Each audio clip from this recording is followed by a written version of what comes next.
Turn the volume, turn it loud. Miami's pride, make us proud. CanesWear crew, you hear the crowd. Hurricanes ain't backing down. Every play, every score. Raising bets and raising roar.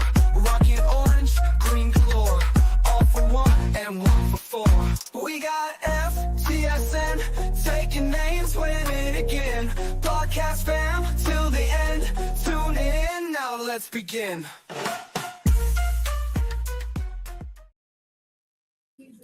Hello and welcome to the CanesWear podcast, the CFP playoff national championship portal edition. We are excited and pumped to be here.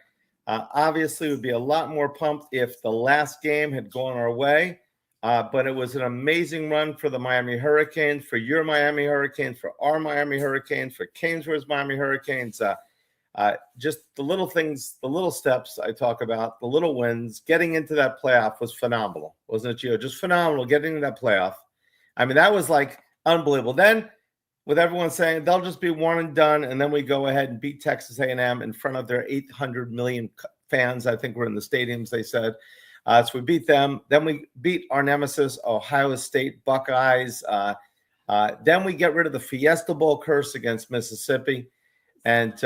And then almost against an Indiana team that everybody thought nationally that we'd be blown out by, and I have no idea why. We come so close.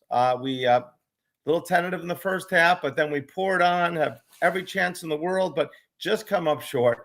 But what a great season for your Miami Hurricanes, a phenomenal season. 13 wins, first time in program history.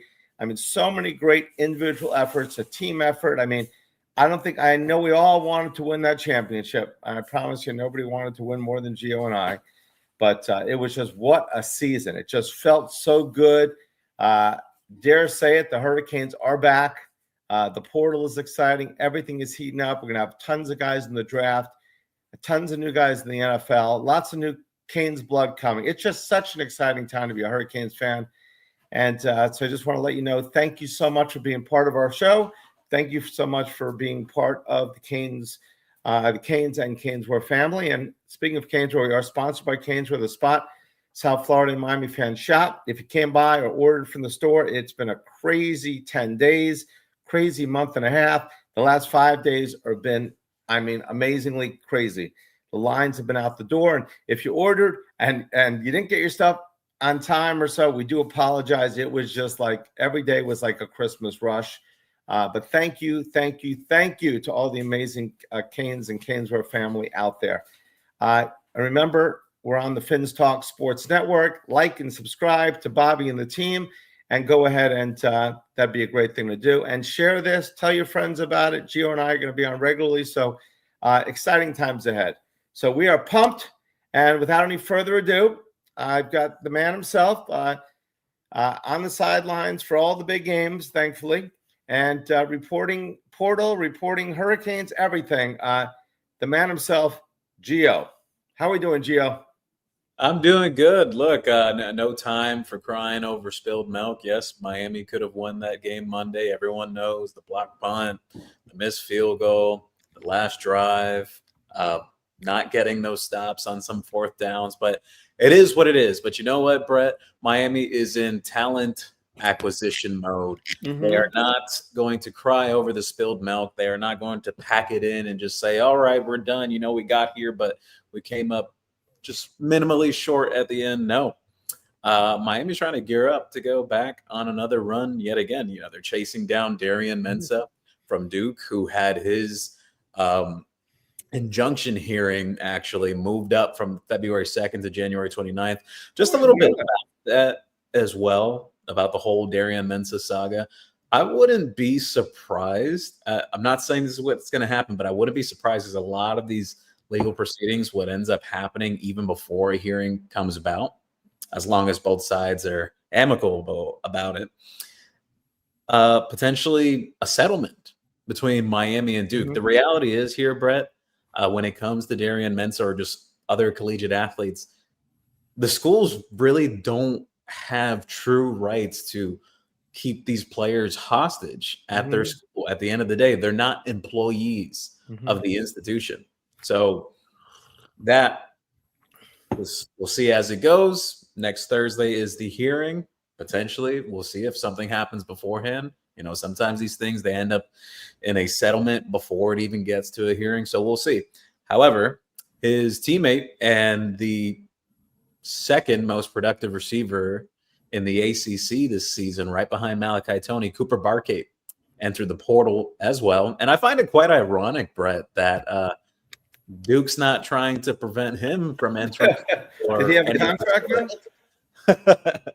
No, I think it's ironic in itself, but you know what? That situation will play itself out. However, I do anticipate him to end up at Miami. You know, just all predicated on the mental situation.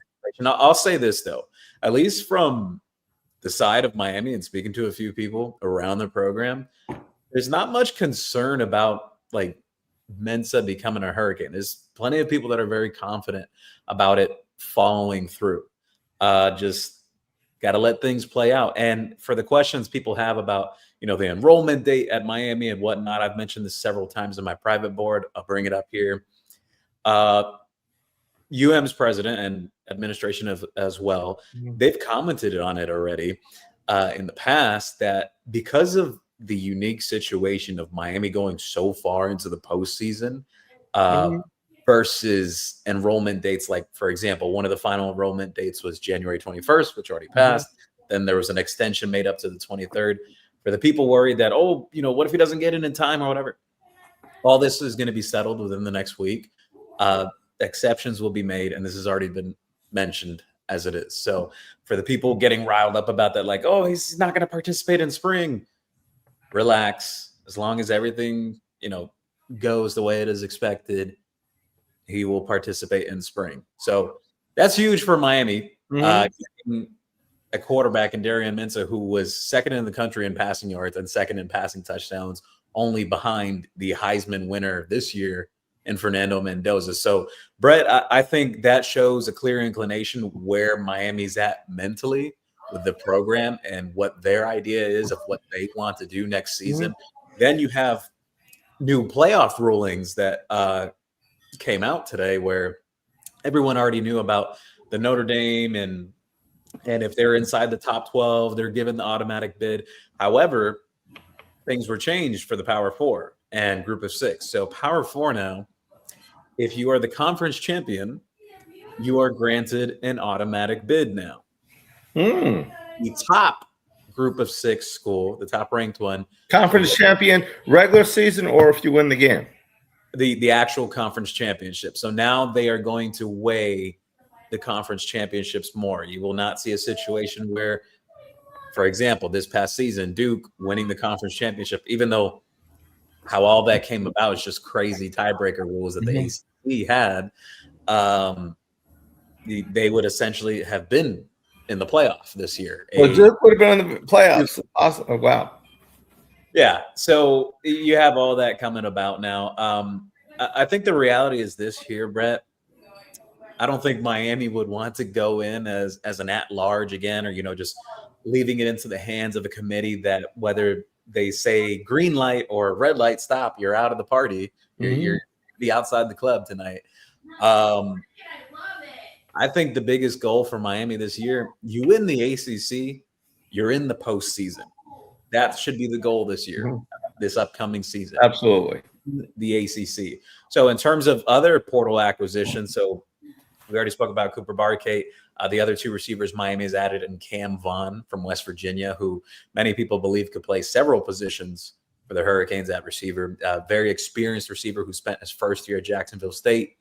His first 2 years, he redshirted as a freshman, and then spent this past year as a redshirt sophomore with West Virginia. I know when people may look at his stats, they may say, oh, well, what happened or whatever? He only had like 500 yards. West Virginia did not have good quarterback play this year. The same could be said for a vertical threat and Vandrevius Jacobs, who Miami got as a transfer from South Carolina, can take the top off of the defense. I think he's going to be a key part to Miami's offense next season. So between those guys, they added an offensive lineman today in Jamal Merriweather, who has played 2 seasons already with the Georgia Bulldogs. He's played 13 games in those 2 seasons. has some experience in the SEC, has played legitimate snaps in the SEC as well. And the expectation with him is he's capable of playing left guard, right guard, can play some right tackle as well. He's going to be that swing tackle for Miami. We'll see how the competition shakes out in spring. There's new faces coming in, some guys returning, like your Ryan Rodriguez's of the world, your Matt McCoy, Samson Okunlola.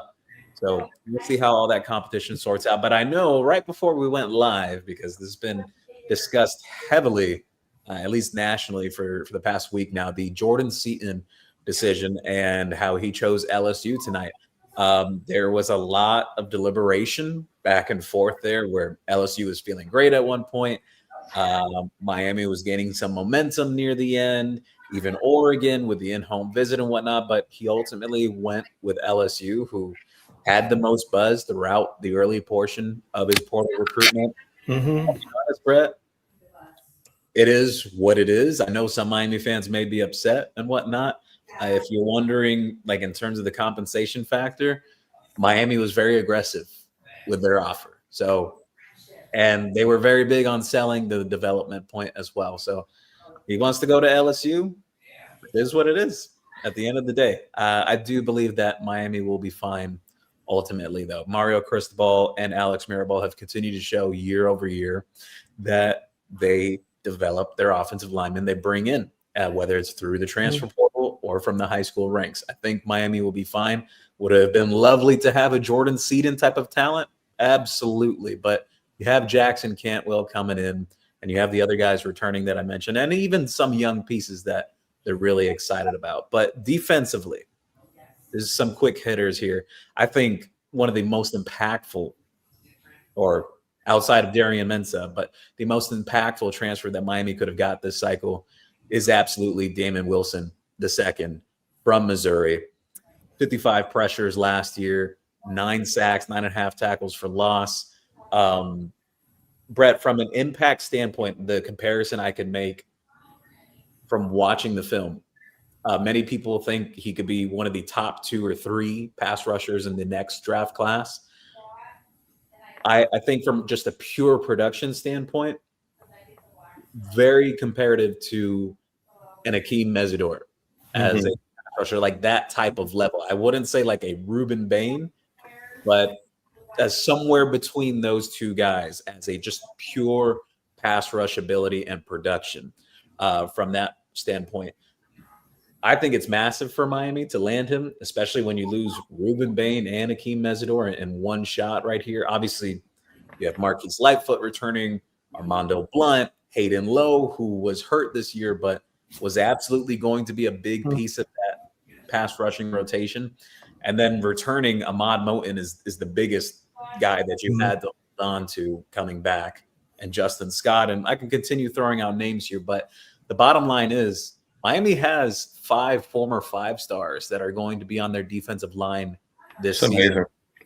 And the other quite ironic thing about it, potentially the best or second best guy on that entire line is Ahmad Moten, who was a local 3-star that Miami developed in-house. For the people who say that, oh, Miami's always taking transfers, Ahmad Moten was developed in-house by the Miami Hurricanes coaching staff. So that defensive line is still going to be very impressive. I do expect guys like Marquise Lightfoot and Armando Blunt and Hayden Lowe to take their next steps in their development. But getting Damon Wilson was an absolute must after what you saw from Reuben Bain and Akeem Mesidor this year, the best pass rushing duo in the entire country. And then just some other things here. Omar Thornton, Miami landing him earlier on in this portal cycle. Absolute thumper, physical. It's still to be determined whether he's going to be a nickel or at safety. Miami will figure it out along the way once he's here and practicing. But yeah, and potentially potentially 2 more additions could be on the way. Miami's still been involved with Nebraska defensive lineman Keona Davis, who started 13 games this year. Cornhuskers in the Big Ten. He's only played 2 years of college football. He'll be a true junior next year. 6'5", 275, can play all across the defensive line, interior, outside. everything you can think of. And then a familiar name that I know Miami has had some level of interest that I mentioned a couple of days back, Conrad Hussey. If people remember him, he played at St. Thomas Aquinas a few years back, was coached under Jason Taylor when he was the defensive coordinator at St. Thomas Aquinas as well. So that I'm not entirely sure yet if Miami's going to take him or not, but there has been some level of interest. So we'll see as the days go by. And, that's pretty much the quick hitter portal update for everyone in general. But yeah, I know some people are upset about the Seton thing, but again, it is what it is. Miami was aggressive with their offer. They did everything they absolutely could. For the people wondering if maybe the Mensa situation and the whole legal proceedings could have impeded on that, from my understanding, no. It's just Seton is basically an LSU Miami thing for the most part, and he chose LSU. Yeah, I mean, it's hard to think. He gave up a chance at being in the championship game, Lane Kiffin. He went to LSU. He got the quarterback, but he needed to show a lot more. So they could have, and I heard he had a huge budget. So I'm sure whatever it took, they were going to make that deal. He needed to look good. He couldn't just go over there and lose to Miami multiple times. He won the quarterback battle, correct? Who else did he get, Kiffin? What, for LSU? Yeah, they landed Prince Will Umanlian, who was one of the top pass rushers alongside Damon Wilson in the SEC this past season. He got him to transfer from Ole Miss to LSU, and you mentioned Sam Levitt as well, who they landed. So, yeah, I mean, look, LSU's throwing around a lot of money right now, but this is not so much just the compensation factor; it's just Seton chose LSU. That's fine too. So I guess it's been great so far. We got someone in the defensive backfield also, didn't we? Yes, I mentioned him, Omar Thornton. Omar Thornton. So Mensa, I think it's kind of ironic that Manny Diaz had signed with Temple.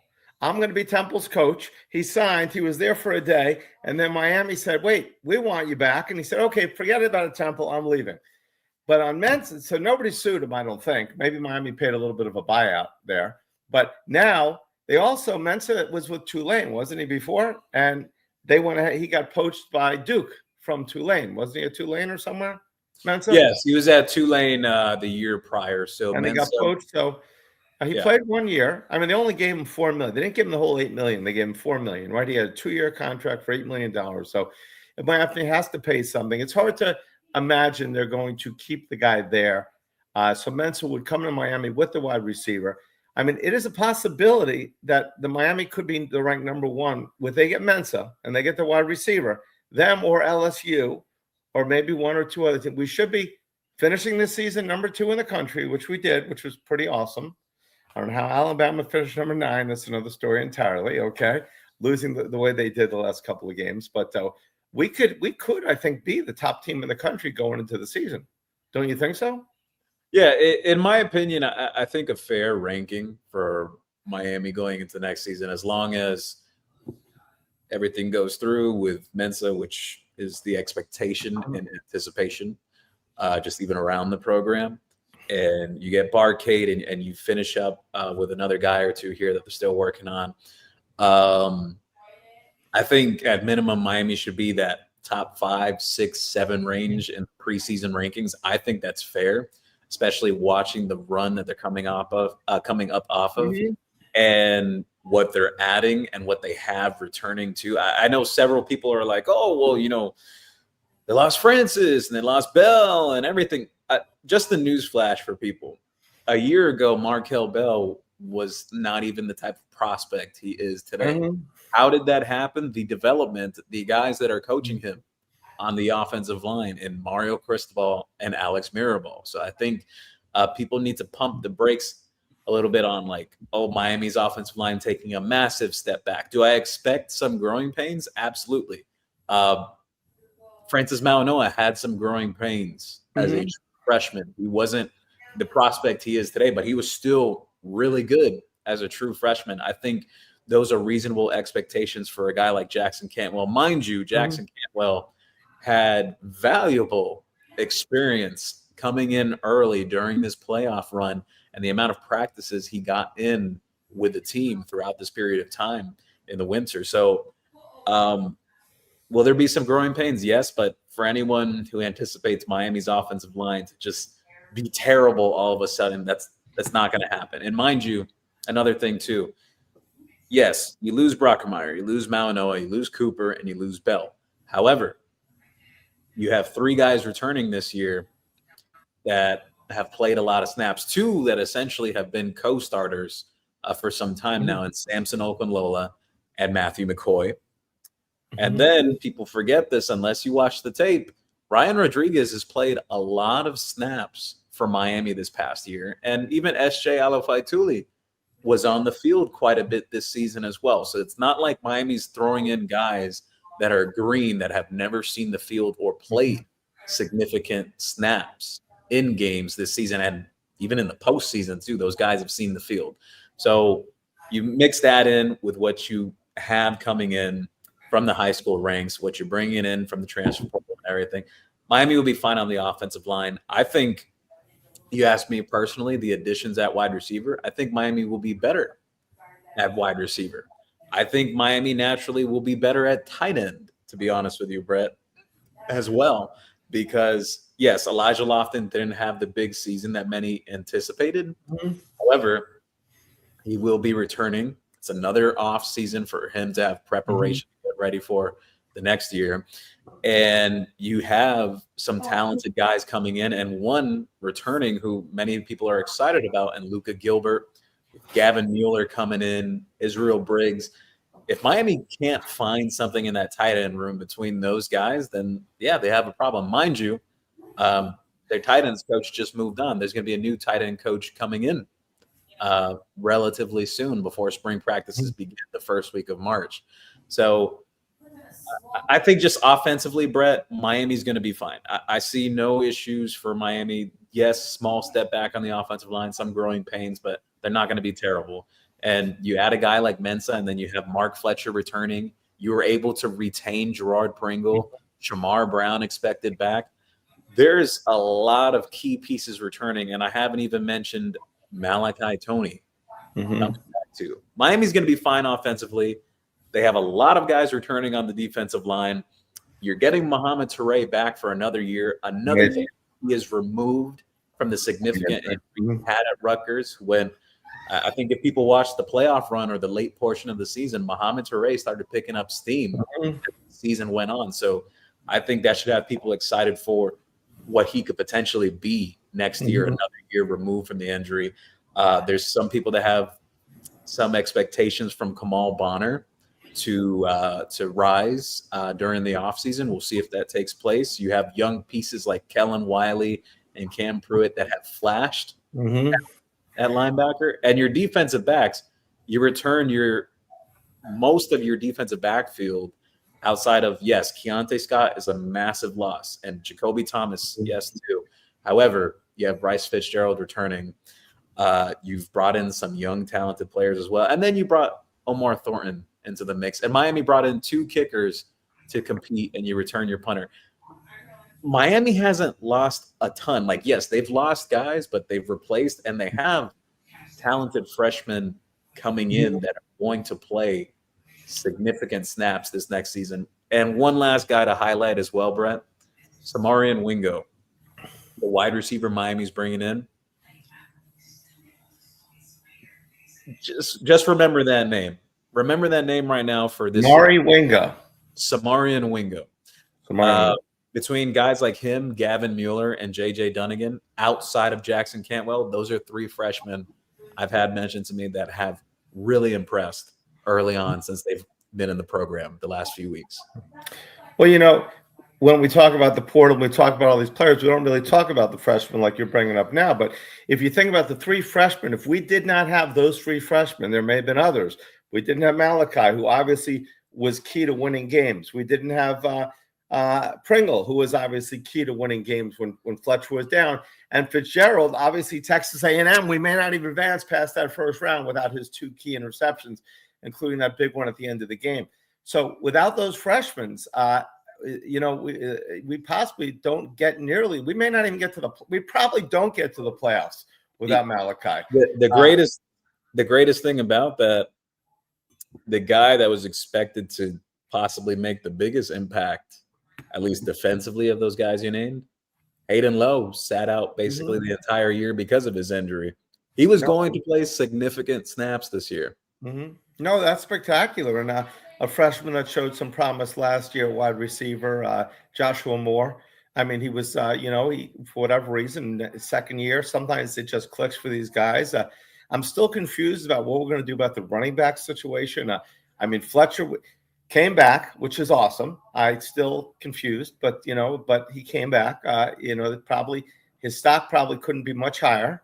But I thought the same thing about the guy that plays for the Colts now when he left college after he played 2,000-yard years. What's his name again? The guy for the Colts. Jonathan Taylor. Jonathan Taylor. He said, okay, this guy can go to the pros and go to the pros. But so Fletcher can get better, obviously. But how are they going to divide that ball? Right now, it's Fletcher, it's Pringle, who didn't get many snaps. I know he said that he was not the best pass blocker. Shamar Brown, who showed some, and then Lyle's still on the team. To this point, yes. Lyle dealt with that injury he had through most of the year, the high ankle sprain, tried to come back from it. Never really was right again. They kind of shut him down for the rest of the year. At least for now, he's still on the team. We'll see. Shamar Brown intends to return. We'll see if that holds. And Gerard Pringle has announced, at least publicly, that yes, that he is returning. So I think it's an interesting situation how they divvy up those touches. I think at the end of the day, there's always going to be one guy that's upset, because I go back to the previous season when Miami had Damian Martinez and Mark Fletcher and Jordan Lyle and A.J. Allen. I thought A.J. Allen was a pretty good player, but unfortunately, just limited touches for him and whatnot. And he had some moments, and hey, he decided to move on. Mind you, A.J. Allen's actually in the portal right now. I was going to say, what did A.J. Allen do this year? He had a decent year, actually. So from what I understand, I think he was a little banged up early in the season for Tulsa, because originally he went to FIU. Apparently he didn't like it there, and then decided he wanted to go somewhere else. So he went to Tulsa, was a little banged up early in the year, and then like in their last 4 or 5 games, he had like 450, 500 yards, like in all those games that he played in and everything. He was productive. No, he's definitely got that extra gear. He's got power. But I do find that people, and we all do, that go into the portal. If you go into the portal once, chances are you're going in more than once. If you don't go, I mean, there are players that still don't go in the portal. It's not as often anymore. Like the Restrepos that play 5 years, and other players, and hopefully Malachi is here the whole time, and others. Obviously, we had several guys going to the NFL this year with Bain and Mauanaga. But if once you go to the portal, it seems like you keep bouncing in the portal. Once you leave a team, it's not as easy to stay with that other team. It just continuously, these guys are moving along, which I know is a negative, I think, in life. It's like you're leaving the competition. I was glad to see Pringle stay. I mean, he had, for a freshman, he had a good season. He just didn't play in the playoffs. He had what do you have, like 5 touchdowns, 350 yards or so? Yeah, late in the season, Yeah, so he had, just got to work on things. But I don't know what they did. I know they convinced him. It's, the grass is not always greener on the other side. But I was glad to see him come back, because you want those guys. I think one of the biggest things that played a factor there is the relationship between him and running back coach Matt Merritt, because Gerard Pringle, at least when he was a recruit early on in his recruiting process, not many big schools were on him. USF was one of the first, and that's where Matt Merritt used to coach, at USF. And when he came to Miami, he brought Pringle down, and Miami took his commitment and everything. And then all the big schools came running, like Georgia started running in, and Alabama and Florida and Auburn. All these programs started running in to go after him, because they're like, wait a minute, why is this kid committing to Miami? So that relationship has really steadied the waters over time, and even to now. I would love to see Pringle get the ball on those quick screens, and that he gets it, because he's so quick at hitting the hole that he could really go. You know, he could be like Malachi 2.0. I just think he can hit that hole really quickly, as we've seen, plus going out of the backfield. I think they could have used him more this year. Hopefully they do. Is there any talk about Dawson? Some people said he's gone. What's the latest on that? I got no comment on it, honestly. I've seen some people mention things and whatnot. I'm going to be honest with you, Brett. I haven't heard anything concrete from anyone that I would, all right, from people that I speak to, that I respect and what they share with me. I've not heard a single peep about Dawson or any of that situation. So, all right. So, yeah, for what it's worth. Status quo right now on the coaching staff, except for the tight end coach, correct? Yes. All right. Special team coach, who was handling the special teams last year? And I don't bring that up because special teams obviously was a fiasco in this last game, and obviously cost us the game in many ways. But who is the special team coach? I know Danny Coulter has handled some of that as well, actually. Hold on. I don't want to get this wrong because I know Coulter was handling it the year before. He is still with Miami, Danny Coulter. So he was initially like GA level, like sort of staff with Miami, and then moved up to that position. Look, I'm not going to rag on the guy. I don't think it's necessarily on the special teams coach that missed block. No, I don't think so as well. I hate to single out a player. I'm not going to say it by name, but 87, he has to.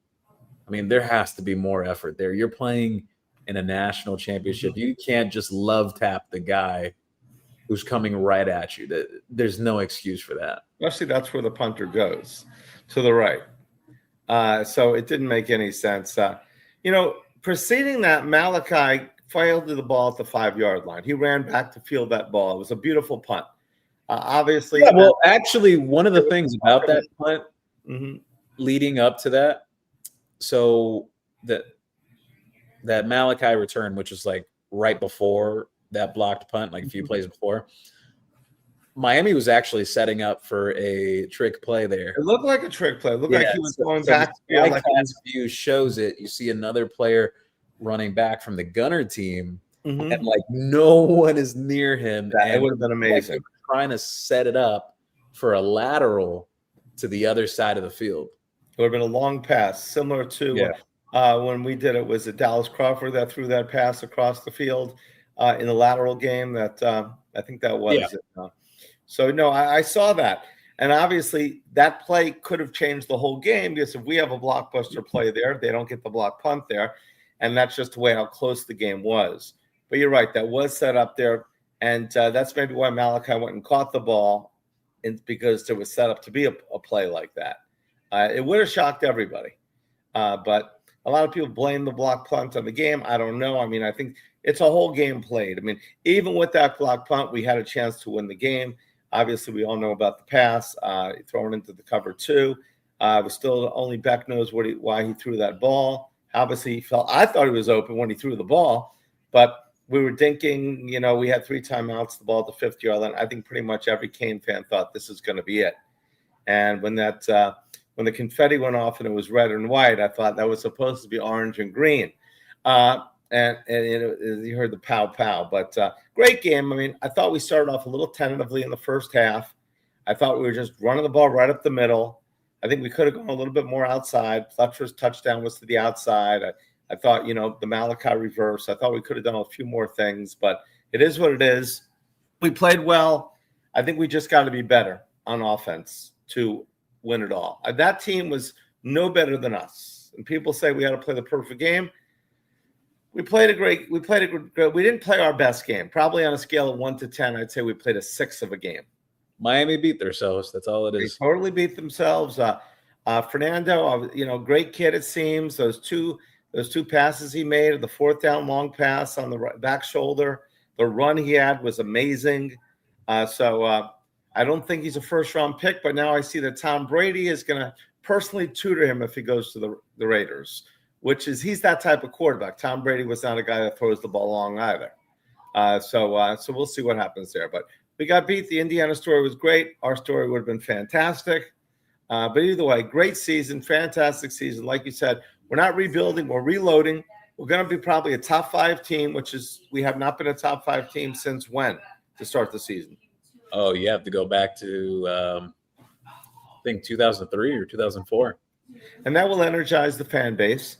It's going to be exciting. I mean, it's going to be very exciting next year. I know the Canes fans are all excited right now, and we're pumped. We're pumped as well. So I don't know if Mondo's going to join us. Maybe he'll jump in. He's taking care of the kids, obviously. Yeah, so I want to take some questions. Yes, here. let's take some questions. I think we spoke enough. Absolutely. On everything, the game and whatnot. And look, Brett, one last comment I'll say. Miami will be back. I saw some overreactions afterwards saying, oh, this is a once in a lifetime. No. If you've been paying attention to how that roster has been constructed year over year and how they're doing it, Miami will be back. I'm not here proclaiming that, oh, Miami's going to be in the national championship again next year. I don't know right now, but that's a goal. It's very difficult. We got to appreciate just getting there. But in terms of the conversation and actually being in it, like in the postseason and competing for national championship, Miami will be in that conversation. They will because they said the same thing last year, Gio, without Cam Ward. Cam Ward. If we can't win with Cam Ward, we can never win again. And I thought we won 5 championships without Cam Ward. So, but it's like you got to rebuild every team. Great players. Oh well, I saw someone say because the whole quarterback situation, like Miami's figured it out every year, back to back to back now. And some people were like, "Oh, we're gonna fall to 7-5." I'm like, the roster is not constructed to fall to being a 7-5 team. Like, you're crazy for saying that. Anyone who said that, 7-5, that's insane. That is insane. That's a little overreacting. I mean, I think this team, if we went with one of the young quarterbacks, we can win 9 games with the team we have around them. And that's all we have is young quarterbacks because Emery is left for the transfer portal, correct? Yeah, he went to East Carolina. He's probably feeling that we're bringing in a quarterback. So if Mensah comes in and we get his receiver too, I just think that's a 1-2 punch that's going to put us, like I say, in the upper echelon, top 3 to 4. Look, I'll put it to you this way, Brett.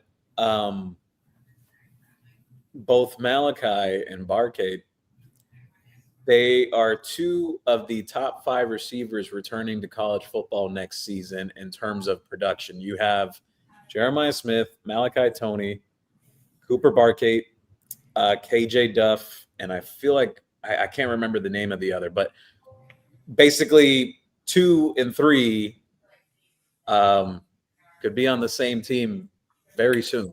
That'd be spectacular. And to have the second best quarterback in the nation throwing to them, who did not have a lot. What do you have? 35 touchdowns, 6 interceptions. I love when that interception number is low.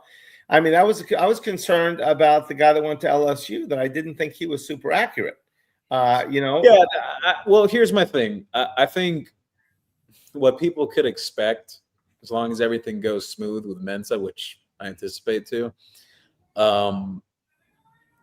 he can help in the factor of the off-script stuff, like when you got to roll out of the pocket and the pocket breaks down and everything. Despite Miami still is going to have a good offensive line, he can help in that factor. I think Levitt's more of a running threat compared to Mensah, like just in terms of getting downfield. But I think Mensah fits perfectly for what Miami likes to do offensively. Honestly, I think he fits a little more organically than Beck did.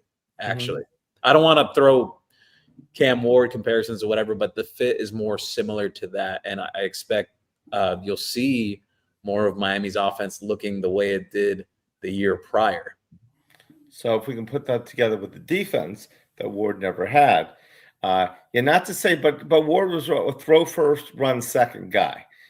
Ward did anything not to run, and he's not running a lot in the NFL either. So that's okay. If a guy can use his feet to scramble out of trouble and make a play, we see a lot of broken plays happen where teams score or get big gains because the pocket breaks down. He's got to scramble out. Everything is now changing, especially if you have dynamic wide receivers.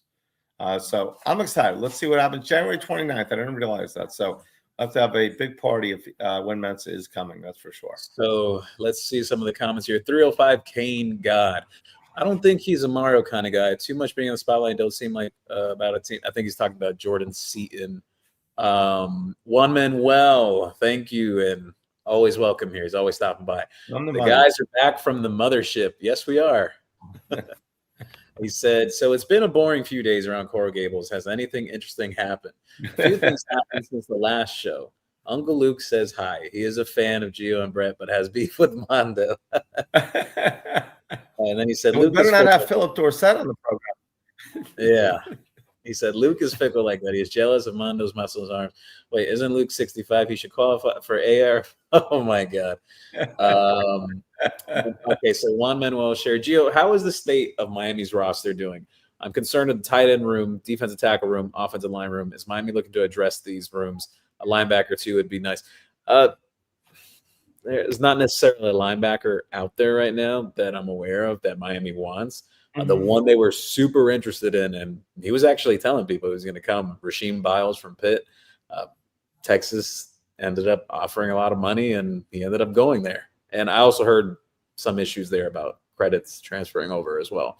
But tight end room, yeah, I have the same concerns you do. Like, you return Lofton, Luka Gilbert has some potential. You bring in two very young, talented guys in terms of Gavin Mueller and Israel Briggs. It's nice to hear that there's good early returns on Gavin Mueller. But I think this same thing as I mentioned some moments ago, that if you can't find someone out of those guys, I think there's a problem there. I think there's a problem if you can't, because it's not like they're not bringing in talent. The other thing, you're going to have a new tight end coach coming in, so we'll see how that all meshes together. In terms of the defensive tackle room, I am absolutely not concerned. Miami's they're bringing in 5 guys that could play D tackle. All of them are here now, true freshmen. You brought in Jarquez Carter. You're returning Ahmad Moten and Justin Scott as well. You potentially could land Keona Davis, who started 12 games in the Big Ten this year and was actually decently productive as well. Played multiple spots on the line. And then Armando Blunt can also play defensive tackle as well, aside from playing the edge. And I know Hayden Lowe is capable of doing some of that too. So I think D tackle is fine. Offensive line, I get what people are saying. Like, I mentioned about the amount of experience that is returning back that people may not realize. However, potential growing pains with Jackson Cantwell, even though I think he's going to be a little ahead of the curve compared to Francis Mauanoa. Francis Mauanoa was not here as early as Jackson Cantwell has been. And then I understand it, though, like people, because of the Seaton thing and whatnot, I still think Miami's going to be fine, though. Just based on what they have returning, what they're bringing in, and then the coaching factor as well. I don't expect it to just become terrible all overnight. Andy Adamus shared the U. Absolutely, the U. All right, Andy. Andy, by the way, volunteered a lot in the store, hanging shirts, doing everything. Andy, we had a ton of volunteers that were helping out just because they love the Canes, love CanesWear. And Andy, thank you so much for helping out. We appreciate that. Great guy. So you need a car service, Andy's your guy. Yes. Craig Madero shared here. What other offensive lineman is out there that Miami might get with Seaton going to LSU? Anyone worth getting? None that I'm aware of at this point. They just added Jamal Merriweather today, who I spoke about earlier. But we'll see if anything else pops up. Well, I don't know so much about that because portal basically closes up officially for Miami and Indiana tomorrow. Okay. And then you have that 48-hour, up to 48-hour processing time for players' names to officially be in the database. So we'll see, but I don't think anything else is gonna come through. Hassan, just one question, Gio. How many guys were, because Miami was blessed this year, did not have a lot of injuries, so we didn't see these guys play. We went with pretty much the same offensive line pretty much the whole year. So we have, like you said, a lot of quality backups that nobody even really follows. Yeah, obviously I think of any of the reserve offensive linemen that have left, I think if you ask me, the one I would have preferred for Miami to try to bring back maybe would have been Tommy Kinsler, but he wants a bigger role, and there was no guarantee that he was going to start next year either. He's already been in the program for 3 years, so it is what it is. However, in terms of other departures, I have been told potentially that it could be another defensive end leaving the program, potentially a linebacker, and offensive lineman as well, potentially one more, and maybe a running back.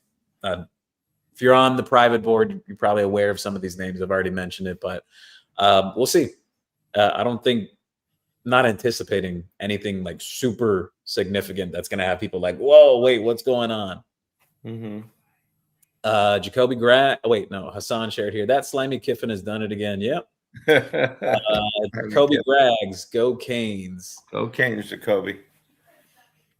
Let's see. Jacoby Graggs shared here. I think we would be just fine. We still have like 18 linemen. Somebody's got to pan out. I agree. Miami has a lot of offensive linemen returning and joining the team. Juan Manuel Sampson is your best option. Joel Irvin's coming in. Ben Cogden with 9 months of training. Joel Irvin in particular may surprise. His potential is high. Yes. The thing with Joel Irvin, from what I understand, it's more like a coaching thing. Like the body type is there already. They're going to refine that a little more through strength and conditioning, but more of like a coaching thing. Ben Congdon is more like a strength and conditioning situation. So we'll see. Hassan shared here. We should have offered Seaton more. Seaton and Cantwell would have been deadly. Jacoby Graggs, true. I like Irvin too a lot. Great. Howard Stern said, great effing season. Howard Stern is positive. Next thing he's going to say Mario for Coach of the Year. Juan Manuel. One thing I could say about tackle position, they have the bodies and talent. They do have the bodies and the talent, yes. Just very young. Irvin excites me with January, spring, summer workouts. Yeah. Mr. Hay. DTs this year than last year, I think. Because I just think we're going to be better and deeper at DT this year. Yeah. Mr. Hay put, hello, guys. What's up? Mr. Hay. He said, we are champions. I might be an Indiana fan. Kim Sanchez. Hello, my favorite people. Thank you, Kim. Thank you, Kim. Kim, wonderful girl. Wayne Weinstein. Brett, Wayne, another person that helped out in the store. Thank you very much, Wayne. Andy Adamas again. The U. All right, Andy. Corey Harding from Facebook. Do you have 4XL gear? Yes, we carry up to 5X in most items. Some things we do go smaller, but 4X is popular. I've got a lot of starter jackets. By the way, we sold so many starter jackets that they ran out. We do have 4X, 5X in jackets. We have plenty of shirts. We do go up to Corey. We do go up to 5X. So plenty of stuff in the store for the larger guy sizes. Andy Adamas again. Hello. 1 milligram of epinephrine. Hey, look who's back. Yes, we are back. The boys are back. Juan Manuel. We should use Seaton's money on a tight end defensive tackle line. Oh, the thing is, it's not that many remaining. Hassan, what a wonderful new season to start listening to Gio and Brett. And Mondo also, when he's not upset when the Lakers lose. Mondo's got a powwow with LeBron right now. Mr. Hey, I have something I want you guys to discuss. If Malachi did not fair catch that on the 4 or 5 yard line, then that block punt at the goal line, that might not have happened or hurt us. True in essence. However, Miami was lined up in safe punt. Like I said, I'm not going to say the kid's name, but 87 has to do better. You cannot love tap the guy coming at you. Just let him walk through. Like I don't want to rag on the kid. Everyone has seen it a million times over. It is what it is, unfortunately. Yeah, the Malachi, I mean, some people have commented the Malachi going back to get that catch. It was set up, like you said, it looked like a trick the guy on the other side was going for the trick, which would have worked great. The guy just blasted the ball, got a great punt, and we don't know. The ball could have bounced straight up, and it could have gone to the 1 yard line. So it's hard. We play the result a lot of times. We play the block punt, but the Canes came back. No matter what, they came back. Every time we got down by more than a touchdown, we came right back. So it's and obviously we didn't score every time we were down less than a touchdown, or we would have had the lead. So there's no guarantee we would have scored, even if they don't get the block punt. They're going to get the ball probably about the 50-yard line. They're still going to get great field position. And who knows then? It may run the clock down a little bit. I mean, it's hard to say one play made the difference in a game. I know you can say, well, that's 7 points. We lost by 6. But you know what? A whole game was still going on. That's my take, at least. So Wayne Weinstein, the crowds at CanesWear were crazy national championship game weekend. They absolutely were. I stopped by Friday and Saturday, especially Friday for that pep rally. Jesus Christ. So many people there. Absolutely. Let's see. Thank you, Wayne. One Manuel shared, are there just no good tight ends or defensive tackle available? Well, Miami's still in play for a deep tackle. Well, defensive lineman of sorts. He can play D tackle and end. Mentioned him earlier, Keona Davis from Nebraska. Jacoby Graggs. We can grab all three. Okay. 818 Cali Kane said, Seton made a bad choice, but hey, money talks. Yeah, well, Miami was aggressive with their offer too. It is what it is. Considering what he's seen the Miami offensive line do, I don't know who's at LSU, but I don't think they could have a better pedigree than Maribel and Mario as their tutors. Absolutely not. That's like a defensive end. Why would any defensive end want to go anywhere else than to play for Jason Taylor? Yeah. Atlanta Canes. Man, I'm getting nervous about Mensa. The longer it takes seems bad for us. Relax. And I believe the only reason he's in the transfer portal was to go to Miami. I mean, Miami couldn't get the quarterback they wanted, so they said, we're just going to go get another quarterback. And I don't think he's in there in this if he wasn't planning on coming to Miami. There you go. Well, and the other thing with the legal situation, like I mentioned earlier, injunction hearing was moved up from February 2nd to January 29th. Sometimes in these cases, both parties may come to a settlement even before it gets to a hearing. We'll see. Miami says here's $2 million. I mean, obviously it's or something. That was a rumor, $10 million, $6 million for him, $4 million for Duke. I know it was a rumor, but you remember there was a player 2 years ago. Is he coming? Is he not coming? No, he's going to the NFL. Now he's coming. So we obviously want Mensa to get this decision. The wide receiver has not committed to us, correct? He's waiting on Mensa? Yeah, he's waiting on him. Okay. But when do these guys have to decide? Well, here's the thing. So I mentioned earlier about Miami's enrollment date was technically for ad drop. Their final date was the 21st, and then there was extension made to the 23rd and whatnot, which was today. The other thing I'll bring up, administration has said this as well,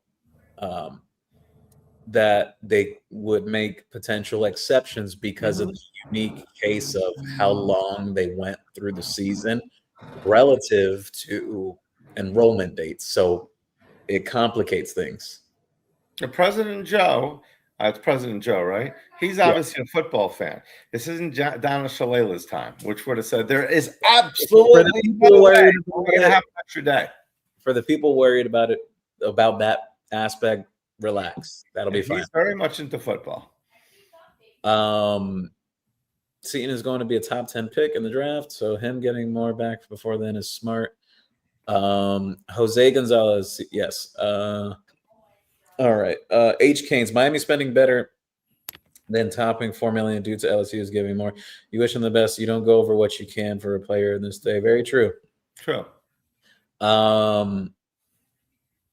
Let's see. One Manuel Gio. Is Sampson ready to be the left tackle? I think Sampson's more of a guard. I think if you see anyone potentially kick out the tackle, I think the first guy you'd see would possibly be Matt McCoy, actually. Jay Pencraft. Any chance we try to keep Kinsler with Seton going to LSU? Haven't heard that to this point. I know Auburn's interested in him. Texas A&M's interested in Kinsler as well. We'll see. Is every player, until they sign, allowed to come back if we want them, correct? Yes, they can come back. Brian signed anywhere yet? Yes, he signed with Missouri. Okay. But that was more of a plan in place, basically, that both sides came to an agreement early on in the season that he would redshirt and then he was going to leave after the year. Atlanta Canes, Notre Dame and Texas Tech automatically in next year with their high school schedules. Yeah, Notre Dame's schedule is really weird. By the way, on Monday afternoon, the ACC schedule will be released. I do want to mention, though, I'm not saying for sure this happens, but I spoke with someone very close to things that go on with Miami internally. And this was mentioned to me over the weekend before the national championship that there is discussions, not that this is set in stone. I don't know if the ACC is going to want to do this. There was potential discussions. I know it was 3 teams, 2 of them that I could remember for week 1 for Miami. It could potentially be an ACC game, actually. Florida State was mentioned, and Duke was mentioned potentially as a week 1 matchup. Okay. I think a lot of people would really enjoy the Labor Day game coming back. Mm-hmm. You know, you remember that, Brett, when Miami and Florida State would play Labor Day?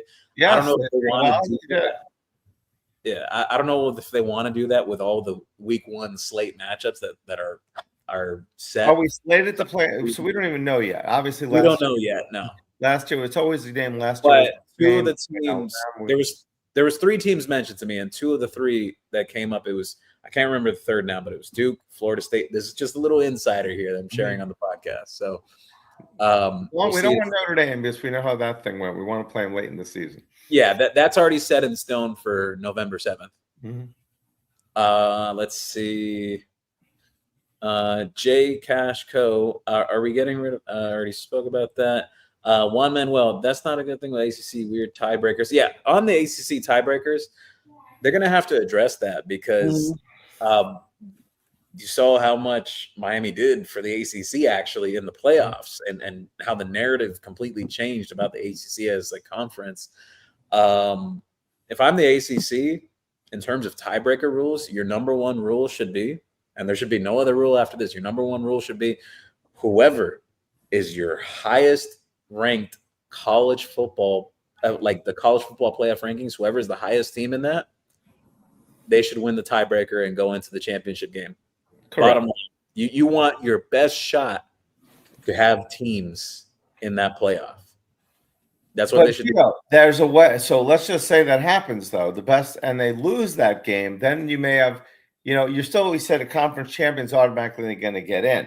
But for us, it was better, like we said, it turned out better for us not to play in that game because we got in. We obviously would have wanted to get in. And technically, if we play in that championship game and beat Virginia, then Notre Dame is the team that would have got in.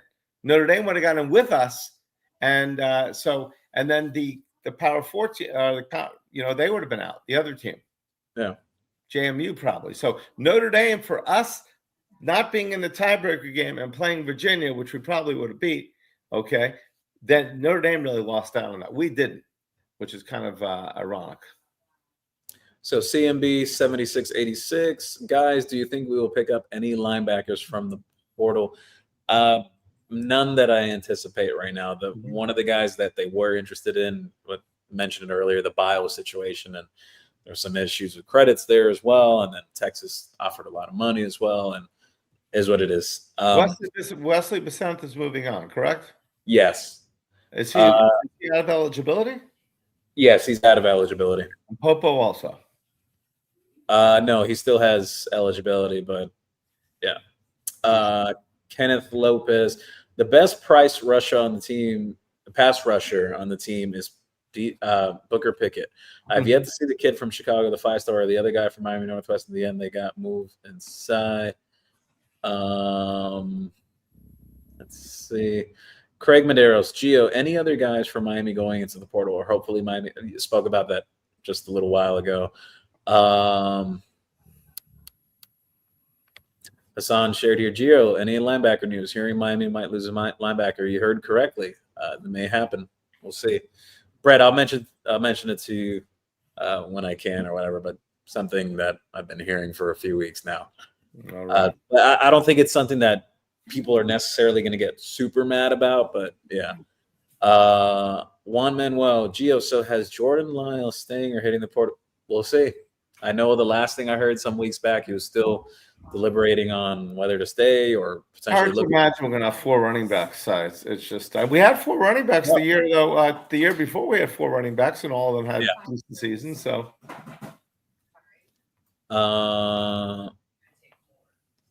James Kane shared Ryan Rodriguez couldn't stay healthy. He was healthy this year, and SJ is too small. Look, Alex Mirabal He's said it actually during the playoff interviews before the national championship. He said he's going to have Ryan Rodriguez and SJ compete. Another guy that could be in that mix there, JJ Sparks, who Miami just brought in as a true freshman. He's already on campus.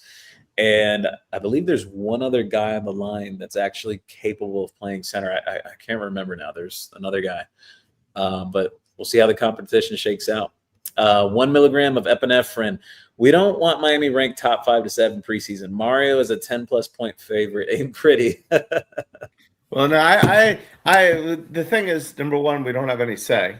And number two is the team that's highest ranked at the beginning usually has a chance to come back again with a loss. So where you ranked at the beginning usually helps you later on. Yeah. I don't know how it works if you're not SEC, though. Juan Manuel, why would LSU be ranked top 5? I doubt Lane Kiffin can get that team of mercenaries to play together without challenges. Levitt, no spring practice, and LSU is in win now mode. Yeah, I think the Lane Kiffin situation at LSU is going to be interesting. They obviously didn't have a great season this past year. There was a lot of disappointment. They had a quarterback in Nussmeier who was a projected like top 15 guy, and his stock totally plummeted. We'll see. Ranked high though with Levitt and and Seton. I think they're going to be ranked high. And it's Kiffin. Reposted the stream. All right, thank you, Shad Kane. OG Canes, it was good meeting you, Brett. My family enjoyed the shopping experience there. Thank you, OG Canes. Great meeting you. Appreciate you coming by. Mr. Hey, is our offensive line going to be as big as this year's offensive line? Let's just say for hypothetical. So Cantwell is about 6'7". I know Matt McCoy is about 6'5", 6'6". Samson Oklahoma is about 6'5", 6'6". Any other potential guys in there? Ryan Rodriguez is about 6'2". I know SJ's like 6 foot, 6'1", around there. The kid from Georgia is 6'5", right? But does he have a chance to start? No, the kid from Georgia is actually 6'7". 6'7". He's 6'7", 305? Okay. 6'7", 305, yeah. So he has quite a bit of experience at guard, actually, that maybe he could end up being one of the guards if they move Matt McCoy out to tackle. We'll see how everything shakes out. But I think just from a size perspective, because James Brockermeyer was not that big as a center either. He was about 6'2", give or take. Just around the same size as Ryan Rodriguez, actually. So I think it could be roughly the same size, maybe slightly lighter. But, yeah. I saw that Bell's projection was like 6th or 7th round. If that is the case, why would he go? I don't think Markel Bell is going to go 6th or 7th round. I think he'll go much higher than that. Okay, I hope so. Because if you are going that low, it's crazy to go in the draft. Hassan shared here. He said, hopefully Miami can bring back Todd Hartley or James Coley for tight end coach. And they're also great recruiters. Yes, both are really good recruiters. Great. If you asked me, who would I love for Miami to bring in that spot? Todd Hartley, a great recruiter, great coach. He always gets the most out of his rooms as well. Not saying it happens, but I know Mario Cristobal really wanted him when he first arrived here. That didn't happen at the time.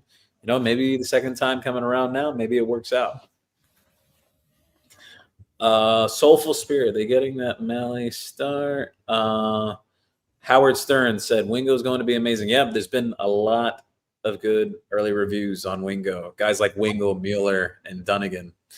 1 milligram of epinephrine. Brett, you mentioned a few weeks ago something about collecting money for a lawsuit. Well, I think we need to file a class action lawsuit against Bauman.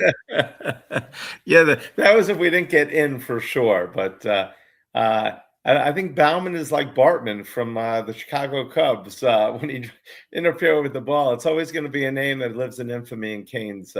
Also had that chance at that reception, too. I don't know if he dropped it or if it was tipped or whatever, but poor Bauman. Just all you got to do is give effort. If he would have given, it's not like he missed the block. He just didn't seem to give the effort. Jacoby Graggs, it's a long season, Brett. These running backs get bruised up with how much we pound the ball. Very true. We've been very lucky that our running backs really, I totally agree. Because remember a few years ago, everybody was getting hurt. Yeah, well, you had Fletcher miss a few games this year. Yeah, Jordan Lyle missed a exactly. lot of the season.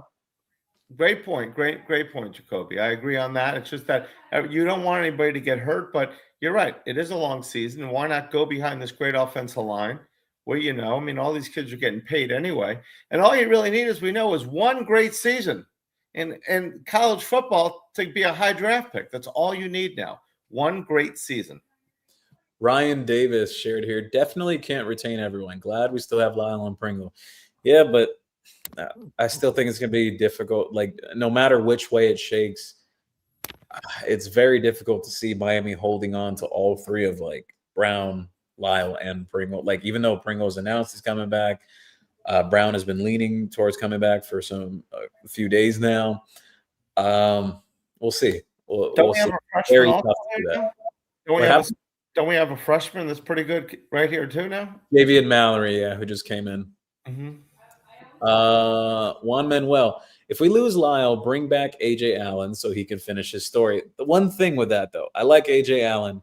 However, AJ Allen pretty much left because he wanted a larger role. Mm-hmm. And I don't know if he would be okay coming back and being like within a committee and not being at the top of that committee either. So it's tough. Do you enjoy living in Miami more or Tulsa? Well, I hear the oceans are very nice in Tulsa. Yeah. Howard Stern. I love this comment by Howard Stern because I knew I was forgetting a name here, and he mentioned it here. Gio, Max Buchanan, I heard, looks really good for O-line play. Can you see him getting a starting position this year? I absolutely can see that. And actually, he passed up a few guys that had been on the roster for some years now this season. Actually, they really like him as like an interior guy. He's also one of the other guys I've heard that he's capable of playing some center, but that's still up for debate. He hasn't played a lot of center in his career. He's been more so a guard, has played some tackle back in high school as well, but mainly a guard. They are really excited about him. I think if McCoy ends up shifting outside the tackle, I think Buchanan could be one of your other guards alongside Samson Okunlola. But we'll see how everything shakes out there. Ian Coleman. Gio, does Armando Blunt move outside to edge now that Jarquez Carter, Moten, and Scott are coming back? So he's still been at edge, actually. He plays both. He plays edge, and then he'll come in at defensive tackle as well. He's just one of those like swing defensive linemen that you could play at several different spots. Hayden Lowe is capable of doing that too. And another guy that is capable of doing that they have interest in bringing in is Keanu Davis from Nebraska. So you could potentially have three guys like that. Can any of these guys play the linebacker position? Like a Jalen Phillips was playing linebacker in the NFL a little bit on the edge. Can any of these guys fill in over there? At linebacker? Mm-hmm. The only one I could potentially see is the freshman, DeAnthony Lafayette, but I don't think they're going to go in that direction. They have three freshman linebackers coming in. Okay, that's good. And one of them they are very excited about. Mm-hmm. He wasn't here during the early portion of the playoff. He just arrived recently. Justin J.J. Edwards. The reviews that I was told on him, and this is coming from people at Miami, they think he's one of the better linebackers in the country.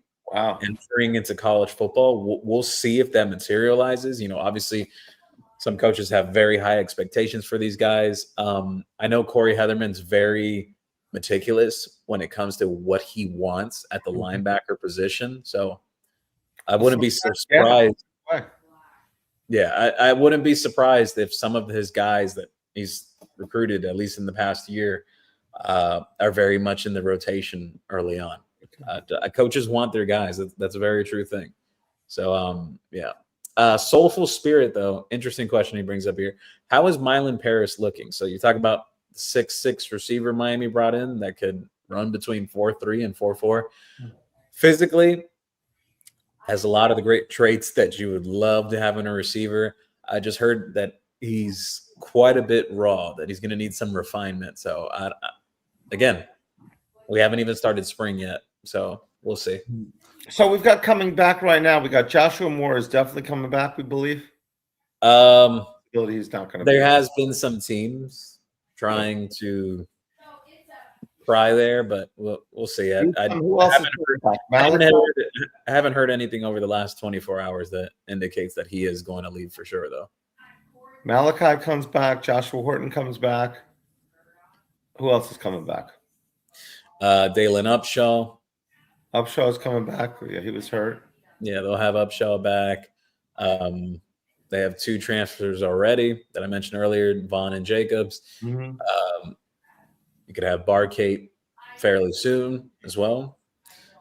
And then the other freshmen like Wingo, who's really stood out early on. You have Mylan Paris coming in. Vance Spafford, who I know some people really like around the program in terms of like he has ability to mostly slot, but he could definitely play on the outside too as a Z as well.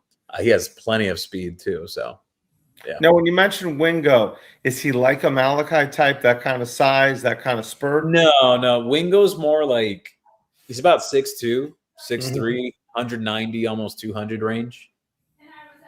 But he's a true outside receiver. All right, great. We can use those. 1 milligram of epinephrine. Pringle needs to improve pass blocking if he wants to. Very true. He does have to improve in that aspect. Is obviously very talented as like a skill position player, though. Mm-hmm. Jay Cashco, please let Dawson be gone. Ian Coleman, F with Dawson. He knows what his QB's limits are and calls plays accordingly. You could see late in the season Carson Arm was cooked. I have some theories on that too, especially some of the throws in the playoff that.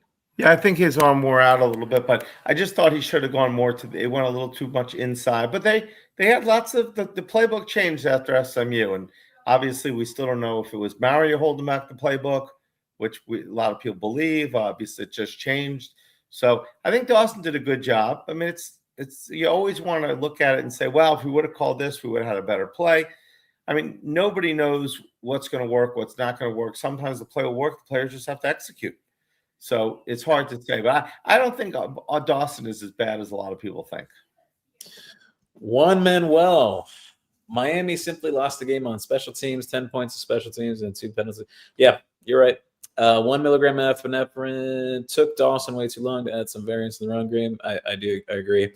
You know what's funny, epinephrine? I mentioned it during the game at halftime. I said, I would have to find the exact tweet here, but I mentioned it while watching the game there at Hard Rock, and I had said something. I said, I don't know if Miami's going to attempt to run the ball outside on the perimeter, but I think they should. I think they could find some success there.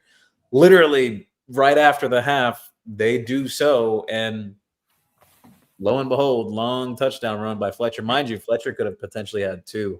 He ended up getting tripped up on. It looked like Malachi. It looked like we could run outside all day long on them. They were clogging. Yeah. Well, look, I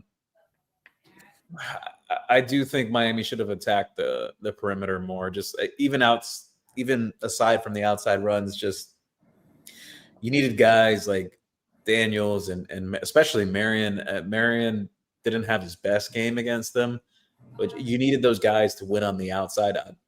Indiana had because this game's over with and season's over with, but they had issues covering out on the perimeter, and I think that's something Miami could have potentially attacked more. But it is what it is. No crying over spilled milk, and we're on to the next season.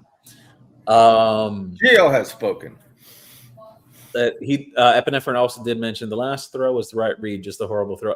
Absolutely agree. It was the right. I know many people are saying, "Oh, but what?" The interception literally happened, I would say, Brett, about 6 or 7 feet away from me, maybe a little more, maybe like 8, 9 feet away from me. Keelan Marion was open. There's more air on that ball. Either it's an incomplete pass or we're all singing a different tune right now. Well, what about the other guy? The safety was right there too, I thought, right in front of him. No. Safety wouldn't have made it. I thought there were 2 there. I thought if they scored there also, let's just say we score there. All right. It's a minute to go. We still got to stop them. Yeah. They to get a field goal, we hadn't stopped them when we did stop them. We had to a couple of times, but I understand. He looked like when he threw that. When I saw it, I thought the guy was open. I did say he's open. A good pass that he drops in there, obviously between the two defenders, it's great. Maybe he gets tackled at the 10-yard line. Yeah, I mean, it's better to go ahead even with a minute left, than not go ahead. I just thought we were doing so well. Exactly what he did against Mississippi State. We had them on their heels right there. But no reason crying over spilled milk. Hassan asked here, why isn't that idiot Pete Nako saying that Georgia and Alabama were tampering for Pringle? We all know they did. Alabama and Georgia always do. Funny thing you say that. Yes, Georgia tampered for Colby Young.